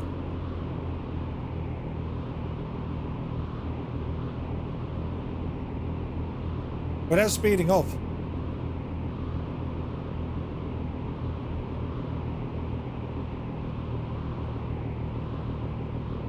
It's doing its best, isn't it?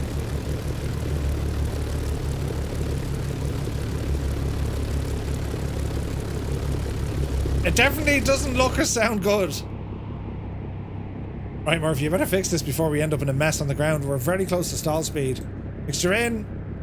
Prop in. Mags are back.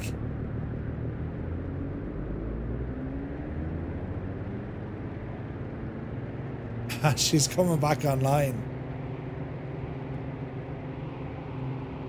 Man alive. Let's check out the night lighting once again. Let's have a look. Jesus. Isn't that something?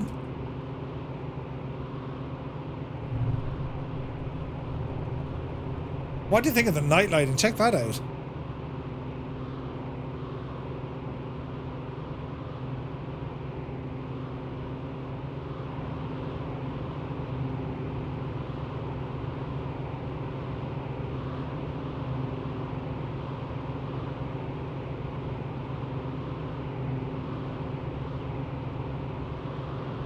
That's very pretty. Would I have a wing flex? Oh, jeez, I nearly hit something. Now let me see. Ash, welcome in. Thank you very much for the raid. Welcome in, Raiders. We're here having a preview look at this aircraft from Flying Fries. It's a preview of the upcoming XF-11.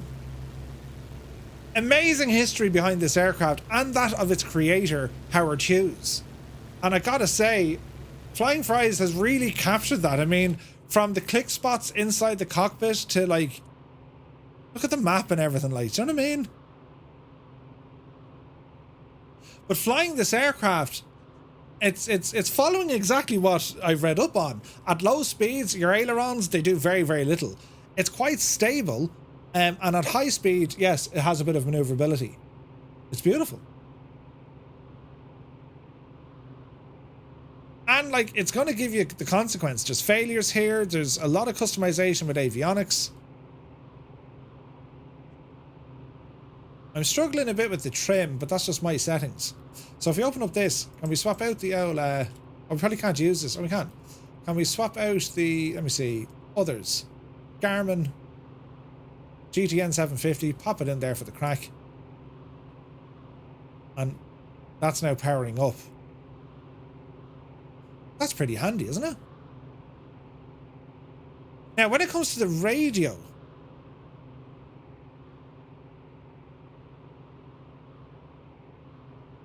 I mean, is that actually going to be 126.5?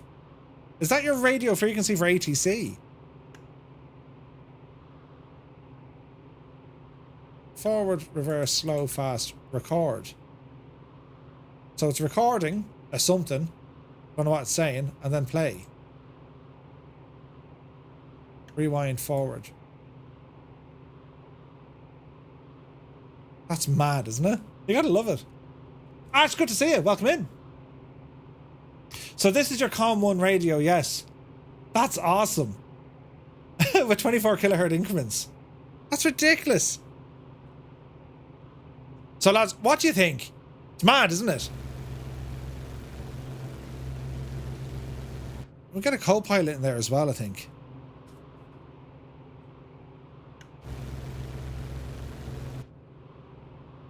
It probably comes to our weight and balance, maybe, to add them in.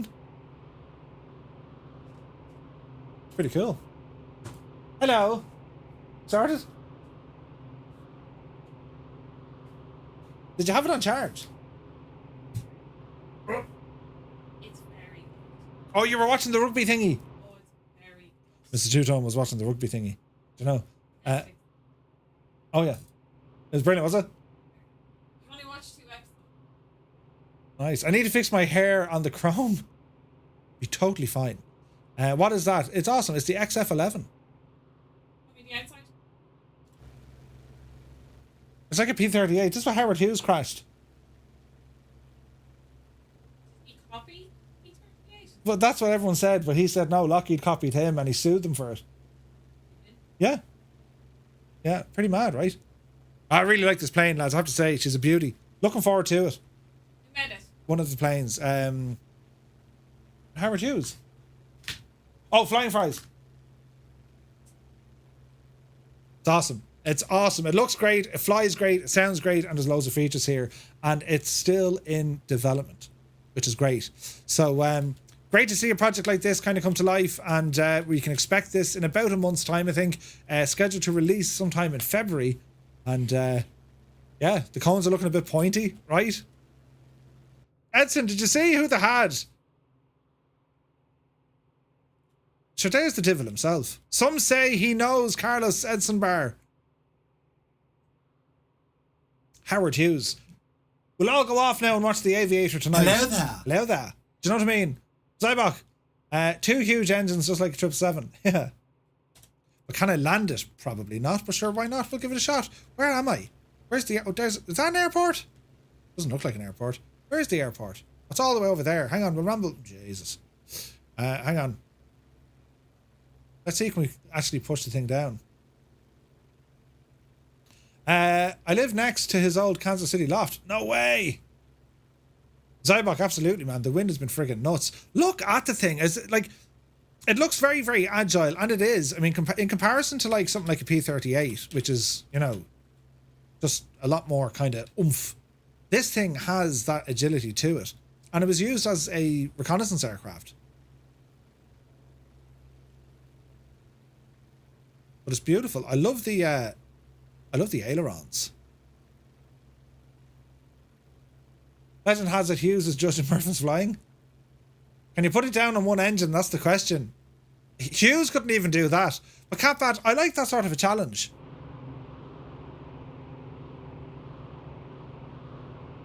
I mean, what's the worst that can happen here, lads?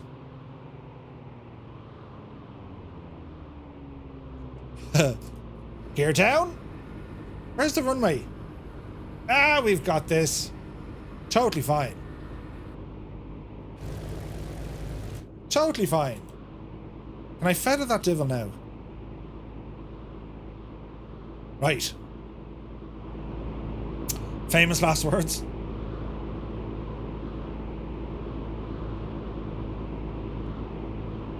Okay, well there's the runway. What's the speed looking like? Put on a bit of Toby eye tracking here now for the minute, because we're going to need it. As we ramble in this way. This is going to be great. Don't panic! I've never tried this before.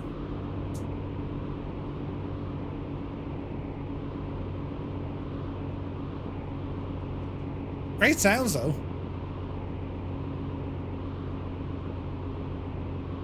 Look for a golf course. He didn't actually make it to the golf course, the poor devil.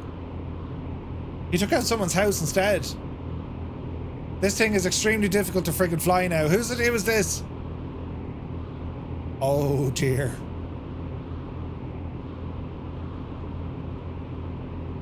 Like the rudder input is ridiculous.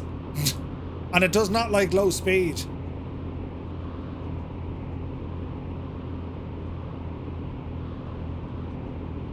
Here goes the neighborhood.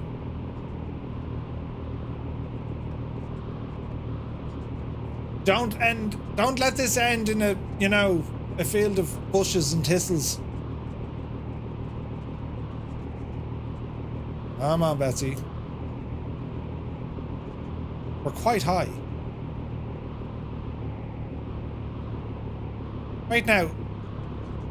Oh no! I'm going to make a balls of it! Jesus. Uh-oh. Uh-oh. Uh-oh. You can't fly it! Boy, that escalated quickly. It's grand! I mean, that really got out of hand fast. Totally fine. We've got this, lads. Yep. Oh, this is difficult to fly. Whose idea was this? Like, it's full left aileron, look. To look at this big Aegis. Asher, listen. Someone has to be. Right, spin her in there now, Giuseppe. Oh, Jesus. Can I get a refund? No! There's no refunds.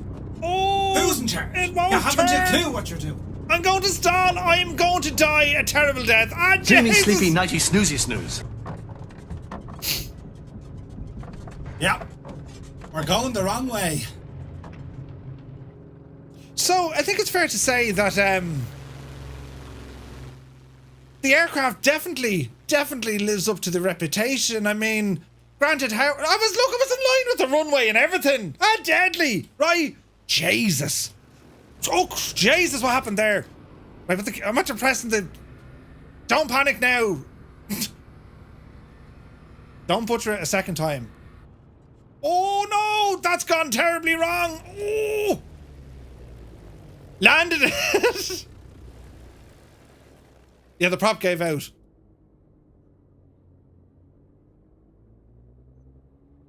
Totally fine. Totally fine, yes. I have equaled the same as Howard Hughes, although I don't think I would have walked away from that one now like he did. Ladies and gentlemen, there we have a first look preview of the XF-11. It's a cracker, this is. There's going to be a lot of fun flying this. It has character, it has the historical significance and impact. There's consequence to your flying. You know, there's failures that can happen. You have some customization there when it comes to your avionics. There's Easter eggs all over the place. It looks great, sounds good, it flies really nice. It's definitely a challenge. There's character. I love when an add-on has character. It's really nice. Can you play on any of your servers on Discord and Xbox? Liam Kelly, you can all the time. Pilot was in the line of the runway though, according to the NTSB. Brilliant, right? Yeah, a lot of fun. This is why you retire to Ibiza. Indeed. I want a refund. There's no refunds. So a big shout out to Flying Fries here. Lord Freed is here in the chat. Dude, this is awesome work.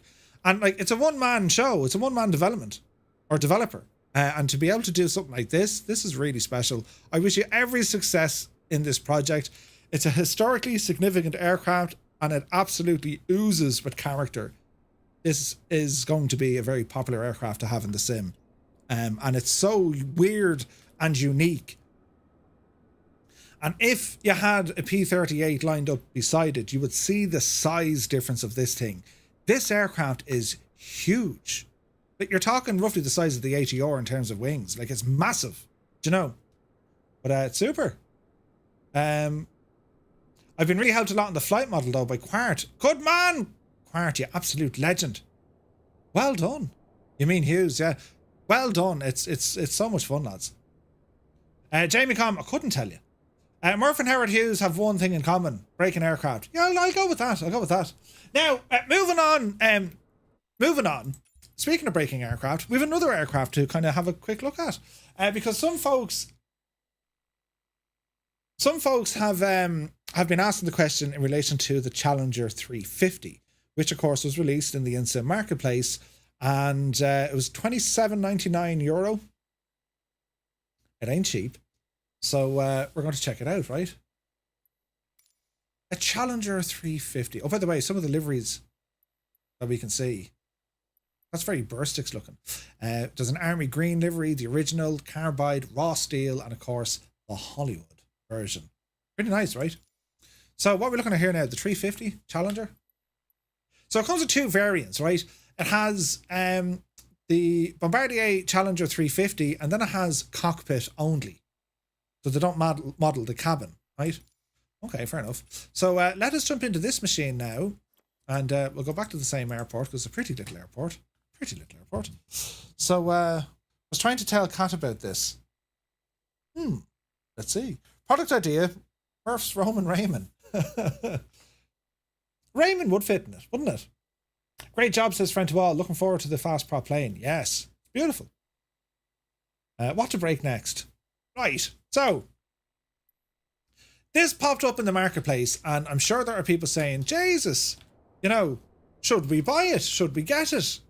Because it is a Challenger, and the name Challenger carries a lot of weight in it in the flight simulation world. Set up my cameras here. It sets up an awful lot of weight in the flight simulation world because, well, over on X-Plane, of course, we have the infamous Challenger 650, right? So this one here is based on the Challenger 350, which is a very beautiful looking business jet. I need to change my avatar because this thing deserves the utmost in realism. Let me see. We'll just put in random pilot number 3. His name is John. Right, John is in there. So, Bombardier Challenger 350. What do we know about this thing? So, let's have a look. There's my notes. Find your notes, Murphy. So we're going to say Challenger 350, Challenger 350 Sim Federation. Right, now, is there an official website for these lads? No. So I don't see a website for Sim Federation. Do you guys know if there's a website for Sim Federation?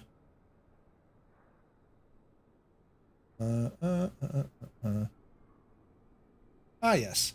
Let me hear this, right? So, Bombardier Challenger 350 by Sim Federation features highly detailed model with 4K textures and full cabin, VR ready, and 5 mission activities. It's for sale for $27 over on the InSim marketplace. Right? Nightsep gifted a sub to Quart. Thank you very, very much indeed. Cheers. Dan is here. Good to see you, Dan. Dan. Welcome in. I hope all is well. So, right, that's the spiel of the aircraft. So what are we looking at here? Well, it's a business jet. Yes, looks the part. So let's go in and start having a look at the machine, right? Let me see, who be this? Yimmy, thank you very much indeed for the raid. Good to see you, man. Right, so we'll go in here and have an old gawk at this. So, on first impression from a distance, looks like a Challenger, doesn't it? Sort of, kind of. It only comes with one livery. Right? It only has one livery. And, you know, they talk about 4K textures. That's grand. But the livery... Maybe they shouldn't have been 4K textures because, I mean, you can see that, like, that's like, well, isn't it? It's like lipstick on a, right. Anyway, moving on. Let's look at the textures here. So the tires, okay, these look promising. They nice and colorful. Yes, okay. There's a bit of detail here. There's no texturing. Hello there. There's no texturing. They're clear colors. Okay. What about the strut? Again? There's no texturing, is there? It just looks like it's a clear... The landing gear door?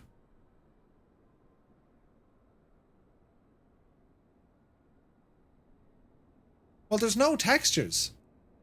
So straight away I'm going to get on the fence, or get off the fence and say, highly detailed model with 4K textures. There's no textures. What are you talking about? They're not freaking textures. That's bare colour. What texture is actually on that? Plain? Maybe plain is a texture. I don't know. You know what I mean? Sleeves! Just dropped in. No, it's a turboprop style aircraft. Wasn't sure. It was the XF-11. So, textures. 4K textures. There's no textures here, lads. They're the lights. Okay, fair enough. Like, look underneath the aircraft. Okay, well, there's textures on the leading edge. Kinda, sorta. I don't see any. Like, look how freaking clean that is.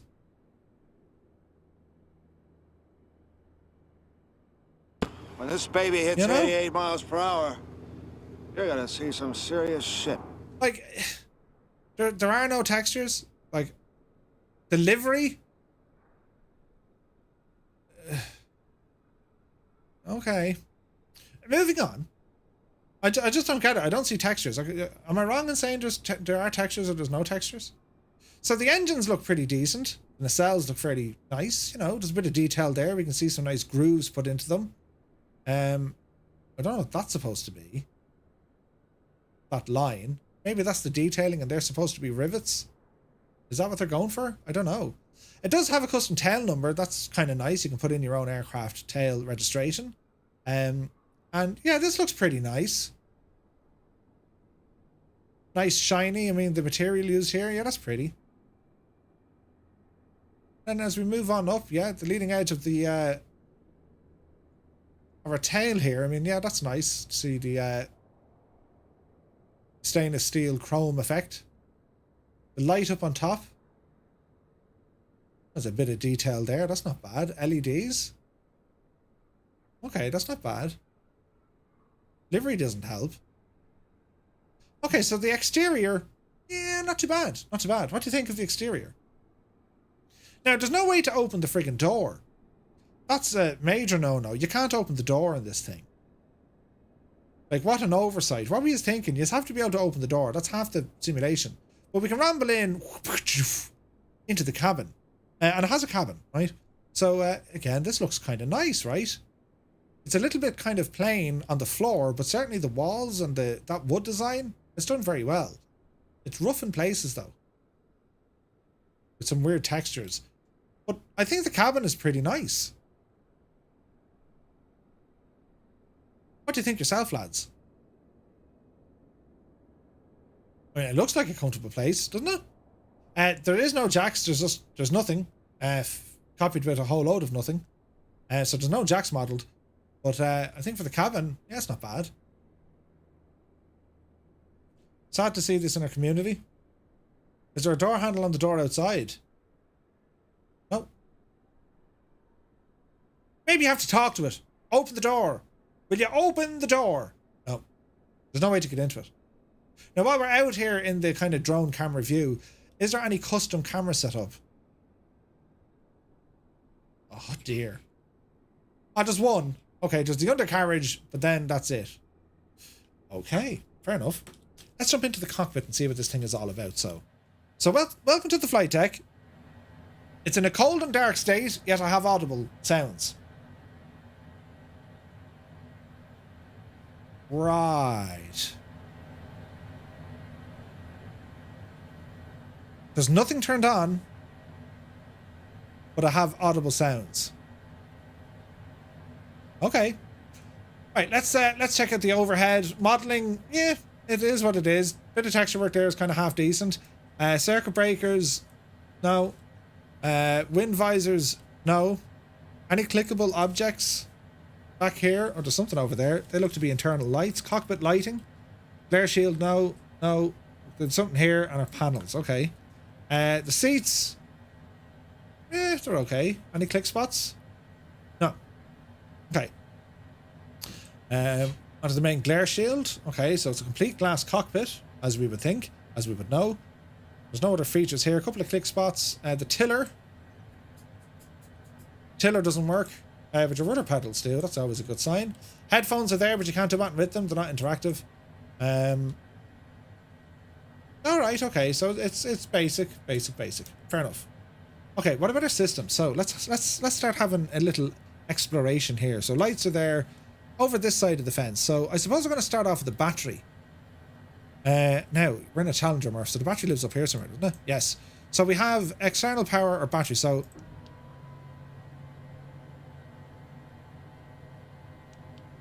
I can't see if the batteries are on. They're not backlit. Okay. Standby instruments, that doesn't work. APU generator, bus ties. I don't know if they're on or not. Avionics. This is straight out of the C or J. Or the CJ4. JP Aviator, good to see you.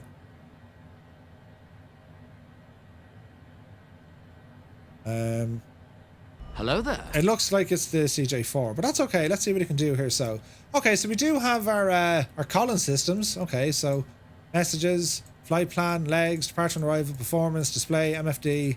Okay, this is functioning. That's a good sign. Upper menu, lower menu. Do we have even a menu?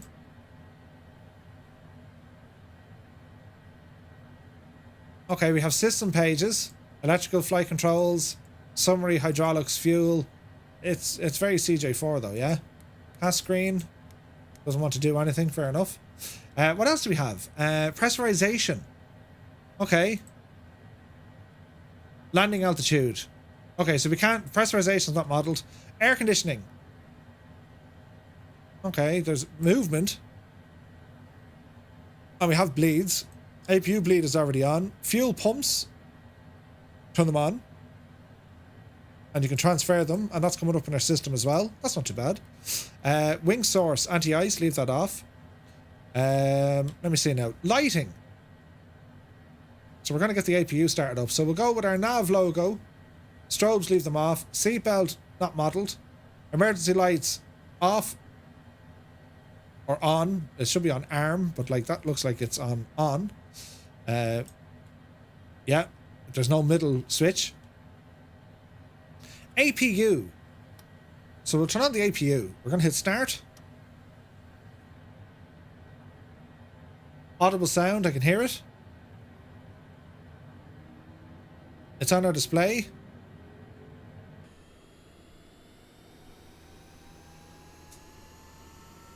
We have audio.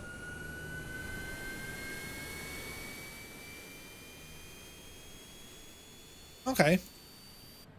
APU works. And we should be on APU power, so bring those flaps in. Animations on the flaps.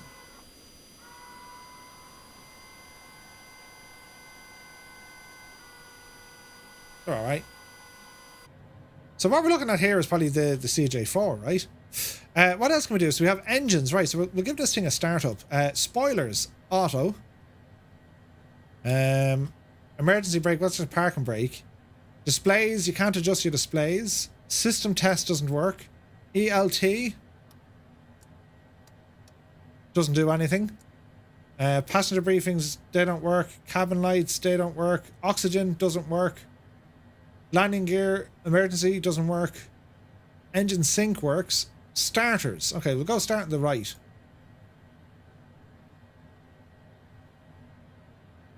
Okay, so there's move. It's the CJ4 sounds. There's no doubt about that.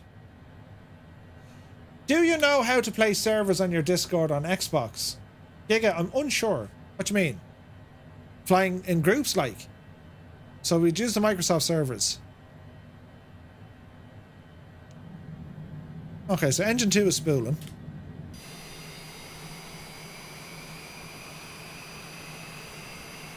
We do have a heat blur, visual effects. And we have animation from the jet. Okay. That engine is up and running. There's no auto shut off in the starter. Fair enough. Engine 1, left hand side. It's going to do the same thing, so you can see the engine spooling. N2 is 20 odd %. And introducing fuel.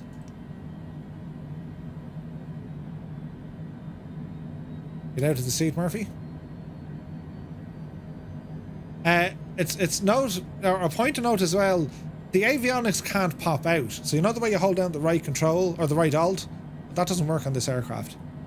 Unfortunately. That's okay. Now we do have some lighting, okay. So it's either on or off. It's not dimmable. Let's make it nighttime to see what we're doing. So, nighttime. Okay, so there's a nice reflection there from the avionics. We'll give them that. That is pretty. Okay, let's see what we can do. So, glare shield. It's on or off. So here's our pedestal lighting.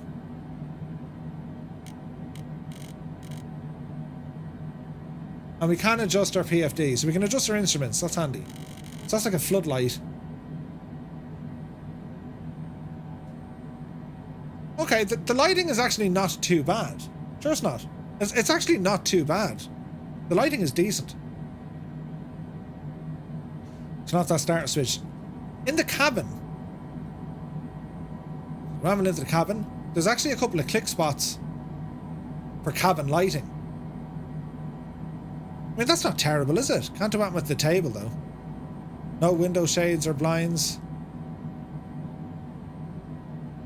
See the way you now have a texture in here, but if you use the drone cam, you don't? What's that all about?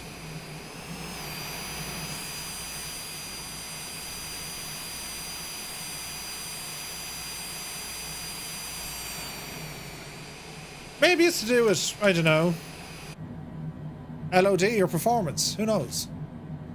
Okay, I do like that blue glow in there, though. That's pretty. Okay. Right. Let me see. Bring up the light in here now. Okay, so we're going to start moving here, right? So we'll set a notch of flaps. What about the reverses, actually? So parking brakes off, reversers activated.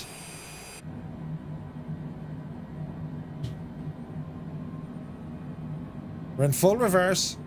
Nothing. I'll try a button bound to full reverse.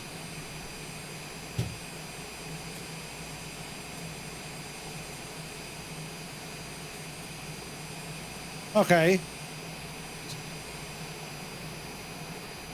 But they won't spool up. So they're animated, but they don't do anything. So you have no reverse thrust at all. Okay. What about spoilers?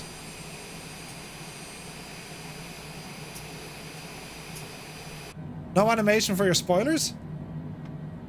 Spoilers max.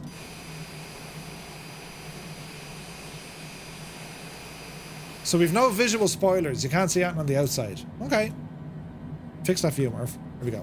Right, so let's taxi forward. And speaking of taxi, put on your old taxi lights. Strobes. Can I get a refund? There's no refunds. Huh. Let's see, can we set up a couple of views, maybe?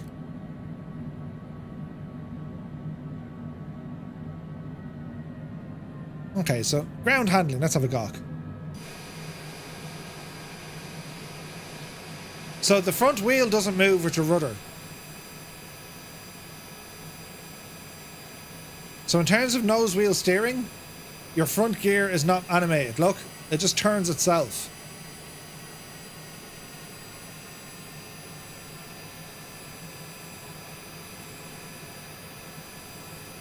Bit of a texture reflection thingy happening.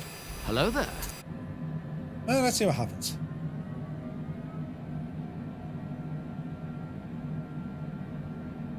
Many thanks for the follow. Welcome in.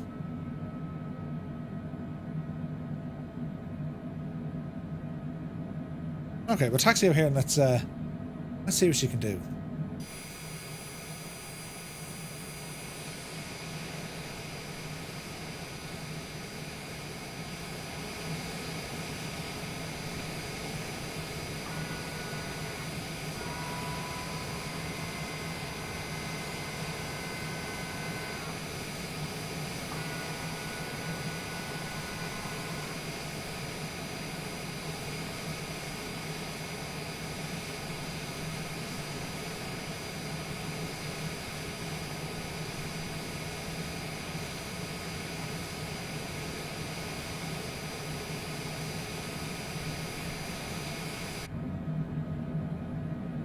Right.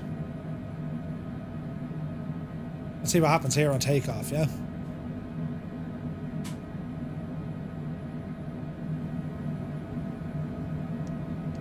Landing lights are on.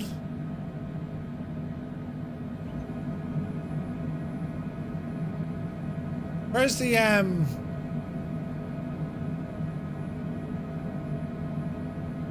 It could be screaming at me, but where's me, whatchamacallit? Where's my radios?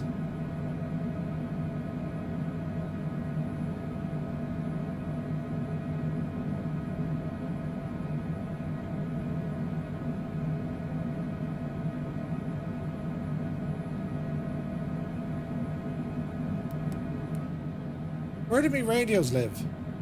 Okay, let's have a look up here, right? So, these don't work. Nav SRC, okay. Format.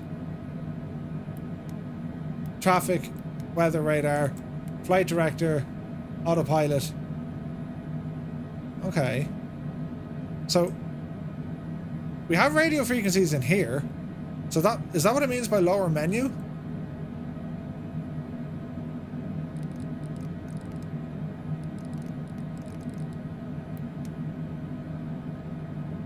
How do we move it across?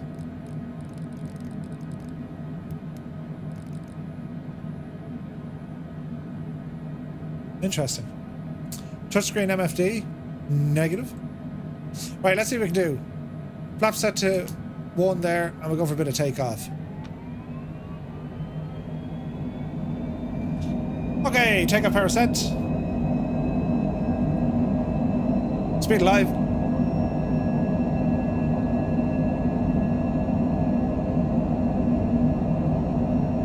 $100. 120. Rotate. Positive rate. Gear up.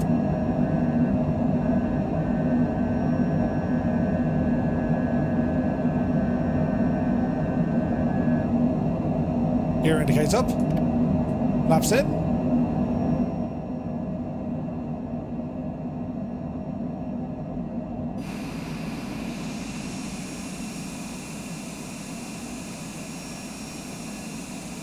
I mean, the model isn't too bad, right? I mean, it looks like a Challenger. It's not a bad model. There's no text to it.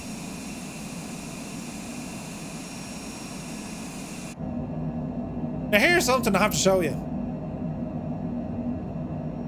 You might notice how incredibly bright it is in here now. Let's turn off the old taxi light. Sorry, turn off the taxi light. Huh? So the taxi light bleeds in to the cockpit. But not only that. Check this out. Now, I haven't done anything with the exposure levels. Do you see the light blasting out of the cockpit? I haven't touched the exposure levels. And these are the default lights. If I do mess with the exposure levels, you'll get a much clearer picture of what's actually happening. So effectively, the light doesn't turn off when the gear is... Like, look at it. The gear's coming down, the light moves down. Huh? And then the light goes up again. We'll call it the Vegas airplane. I mean, that's kind of what it is, isn't it? For $27.99, I rarely use this word when it comes to flight sim add-ons. I reserve it only for the special kind. But like, there's no point saying anything other than, this is shite.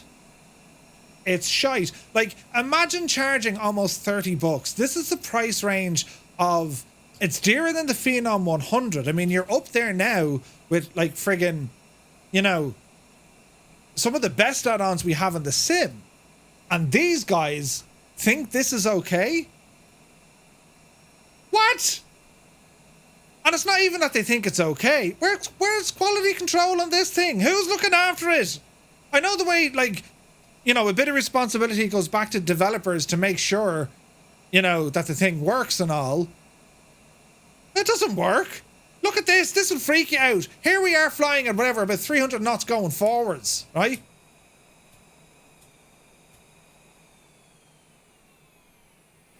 I've engaged the reverser because it's a button.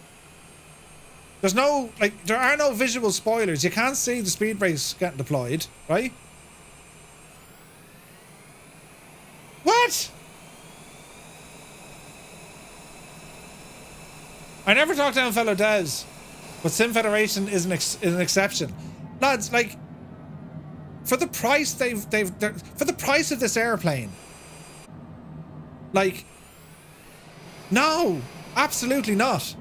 And like, if you don't know who this developer...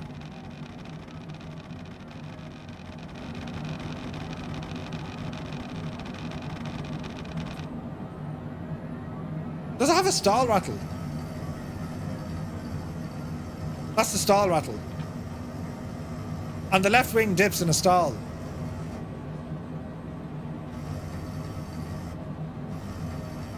That's the stall. Oh. So like, I don't know, lads. You see an aircraft like this in the marketplace, it looks decent, you know, the pictures are kind of nice, there's a bit of a write-up, highly detailed model, VR ready, 5 mission activities, and then there's a big spiel about the Challenger 350 and what it's all about. But the fact of the matter is, it's shite. Like, there's no other word for this. It boggles belief to think that this gets past any sort of QA. And like, I'm not one to say what should or what shouldn't be in the marketplace. That's not my call. But like, there needs to be some sort of warning when, you know, average simmer wants to go in and get an add-on to say, hey, this looks pretty cool, this is nice. But like, look, if the friggin' reverser's activated in mid-flight at 200 knots, it doesn't do anything. I don't know, lads, but my 2 cents is stay far away. Like, if you have the if you have their Phenom 300, there's now a version 2 of their Phenom 300. That's in a different category to this, right? This is just horrendously bad. 4K textures, there are no textures. I don't see textures. Look, like, am I missing something here?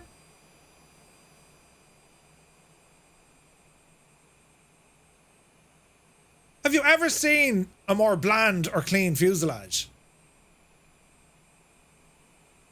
You know what I mean? Like, okay, look at the front landing gear. I mean, that's not even closed properly. Look, there's a gap in the frame. Like, what? It comes with one livery and it's not really good. Only because, well, the detailing isn't very good. It's using the CJ4 systems and sounds. And yet, they're okay selling this for that price. It's just nuts. It's crazy. It's absolutely friggin' nuts. It looks early access at best. It's just, why, lads? Do you know what I mean? They have reviews so people can give bad reviews at least. It's hard to know, like, you can't really see reviews. Like, this current rating on the marketplace, I think, it's 3 out of 5 stars. What? And then you can't verify the reviews. So that could be the developer and 20 of his mates. Get up there now, you know, give it a review. It's mad. Reverse buckets now. Yeah, they're working now. They're working a dream. Are they even impacting on my speed? Well, they probably are, I'd say. But I don't think they're working as a brake. 140 knots.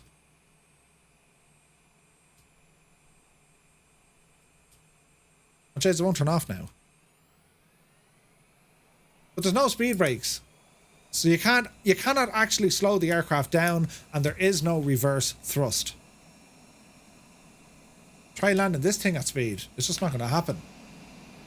And then the lights aren't working right. I don't know. I just don't know. More like 0.5 out of 5, yeah. Yeah, it's nuts, like.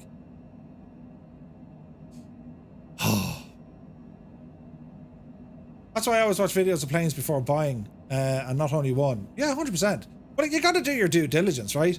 But the fact of the matter is, when you go on to the marketplace, there's got to be some sort of a way to explain, you know, this aircraft features X, Y, and Z. Well, grand. It needs to be put in, the aircraft does not feature, or the aircraft uses the, like, inform your friggin' customers. If you inform your customers, at least then we'll know, yeah, but sure, at least they told us what it's going to be like. Do you know what I mean? If you don't tell us what it's going to be like, you're going to end up people buying it and saying, well, that's really crap. And in a lot of cases, the next time this developer puts out anything, regardless of it being good or bad, you're going to be hesitant, or you're just not going to bother. Like, it's damaging to the developer as well. The developer could release something really bad, but then release something really, really good. I mean, that's how it works, right? But if you're not going to inform your customers or potential customers, explaining, like, what? Do you know what I mean? There's no kind of, like, there's no restrictive or restrictions set up in cockpit movements or any of that. It just seems terribly lazy. Like, even the textures in the cockpit here, like, I mean, they just look weird. You know what I mean? Not a fan of it. You can only give it a review if you buy it. Yeah. It has to be pretty bad for me to slag it. Yeah. I reserve, like, calling something shite is reserved to, like, stuff that absolutely is. Do you know, I'm all happy to give devs, you know, a chance, and yeah, okay, it wasn't great, or, you know, we found this or whatever, but, like, for the price point, releasing this without, you know, by the way, we're using a default, like, even Captain Sim told us there's no virtual cockpit. At least he told us. You know what I mean? But anyway, if you were looking at this aircraft, well, I hope now you're informed. Maybe you still want to fly it. If you just want to fly in a jet, and you don't have the premium deluxe, therefore you don't have the longitude, I'd be, yeah, okay, this would probably fit that bill. Maybe it's good for Xbox, I don't know, like, sit on the couch with a controller, because it looks pretty. I'm sure you're going to make a video. If you're into videos, you can make a video with this, because visually, the model work, yeah, it's not bad. But as a flight sim aircraft in this category, it's just, and the price it's going for, it's like, no. It's just, it's not finished. Here's another thing I noticed. Hello, Flo. Get up there now, Giuseppe. Right, so 55,000 feet, as you do. Sometimes things work in this plane and sometimes they don't, right? So there's no contrails. But they do work, or rather, it does work. There is a contrail effect for this plane, but it's coming out of, you know, I kid you not, it's coming out of the middle at the bottom. It's not even coming from where the engines are. Why am I not getting contrails? That's weird. Weather, maybe?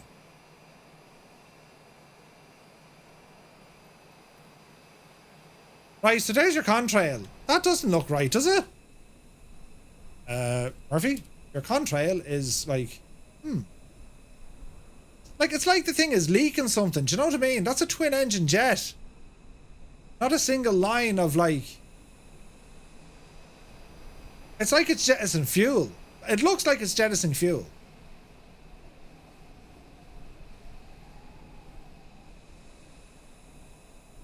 I don't know. It's just like, maybe this is a good thing to have in the sim, because, you know, other devs look at this and just go,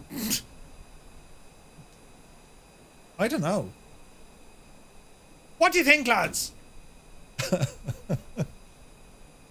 This airplane is about as good as Mr. Teuton's non-existent kitchen, right? Full throttle into the ground. Thumbs down, yeah. Great for skywriting. I don't know, it's just, it's the price. I'm raving over the price. Hello there. If this was 10 or 15 bucks, you'd say, yeah, sure, you know? Many thanks for the follow. Good to see you.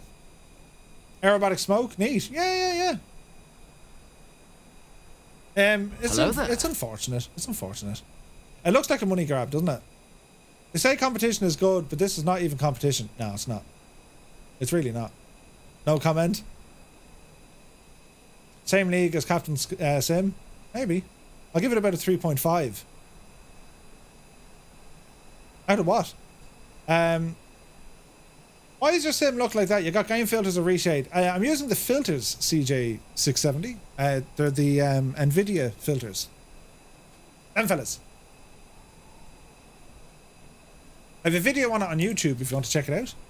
Sim market needs to get you guys on board for testing. I don't know. Murph, I DM'd you a video you can use for reference. Had a great experience in the 350. Ooh.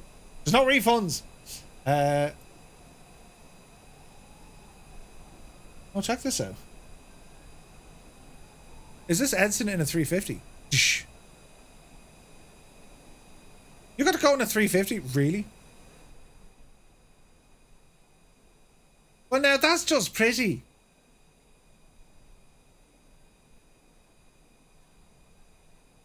Like, they didn't even model the friggin' door. I mean, that would have been... Oh, well, at least it has a door. Do you know, it doesn't even have a door to get into it. Look at the state of that.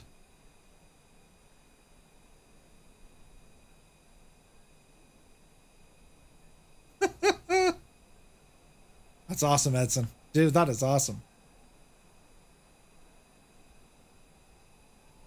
But it's nuts, like they don't have the door on the thing, right?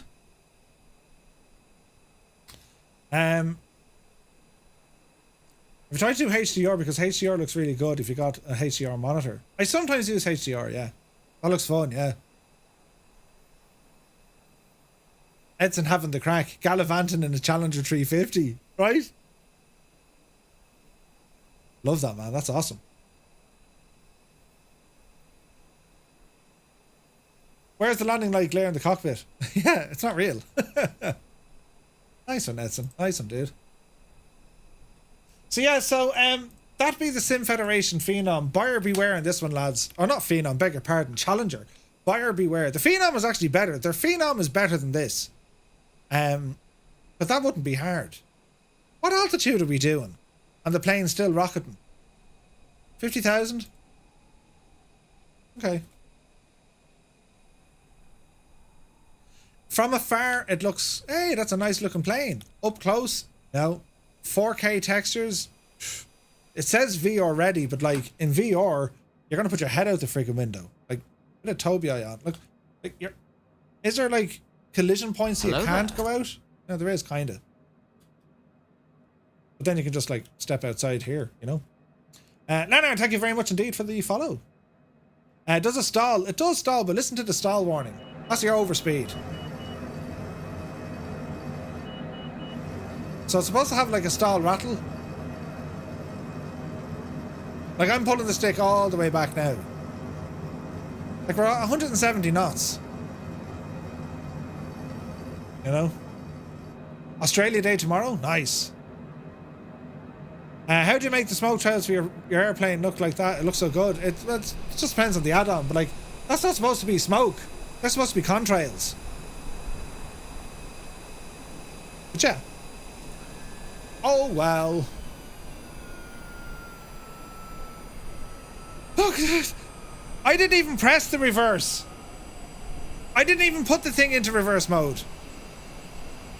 Like, I didn't actually touch it that time and it went in.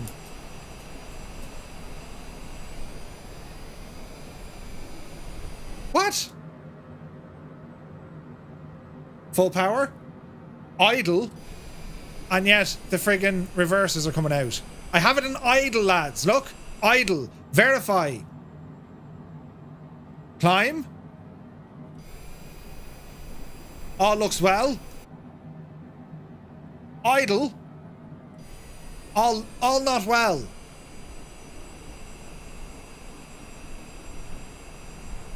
Put in the gear. Let's put in the gear.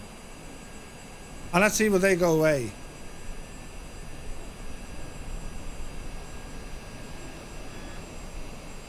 Speed. And idle. I don't know, lads. I just don't know.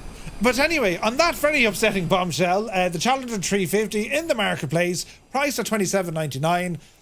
Oh, it ain't worth $27.99. Absolutely not. And I'm not a fan. I'm not a fan. And to add insult to injury, the friggin' install size is 10 gigs. When it's installed, this thing, I'm almost certain of it. Hang on.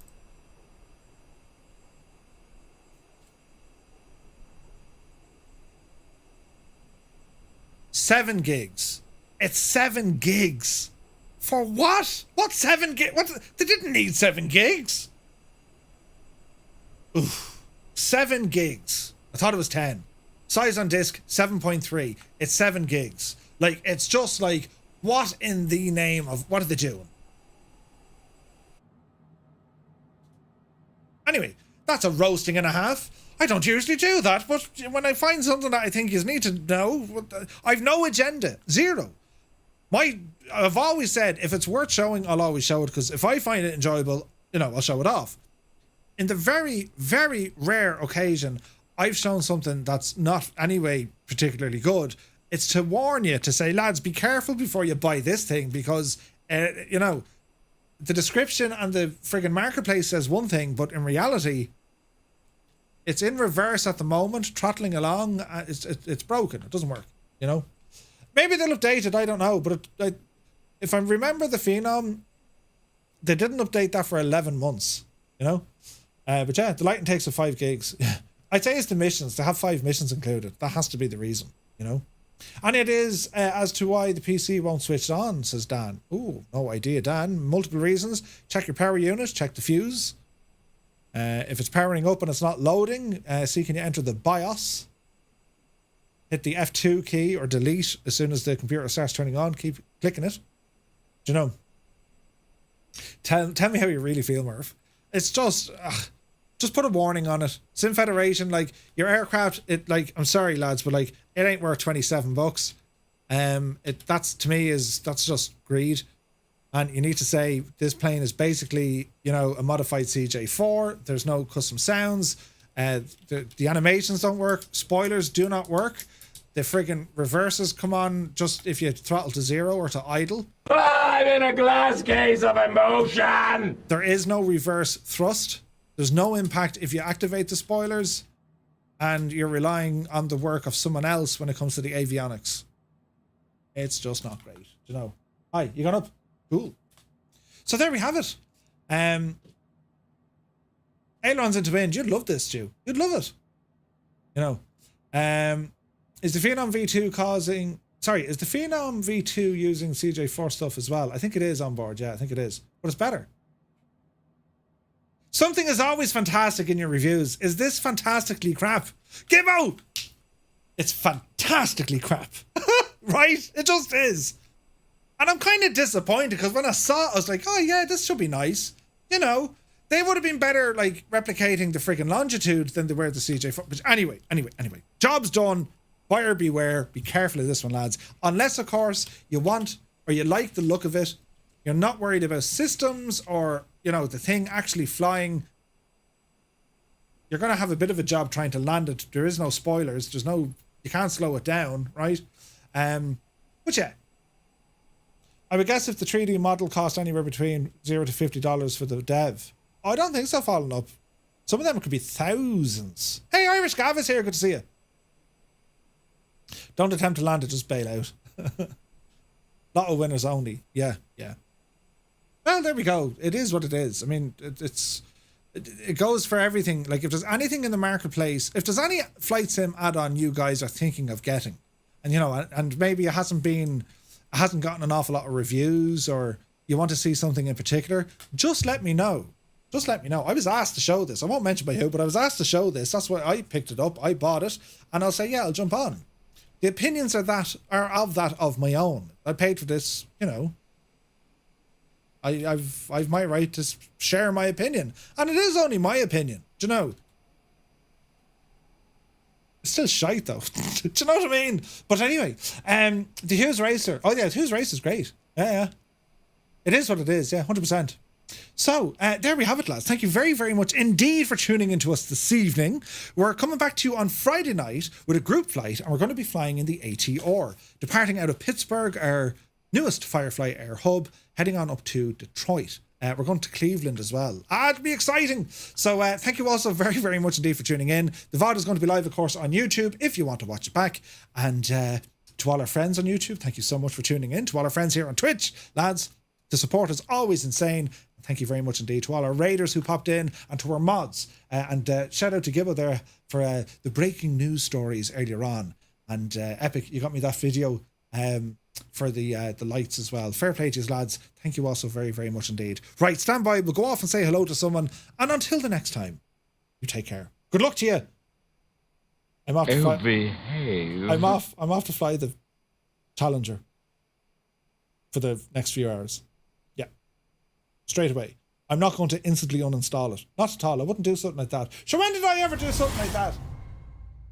Bitch, Jesus! Timing! Right.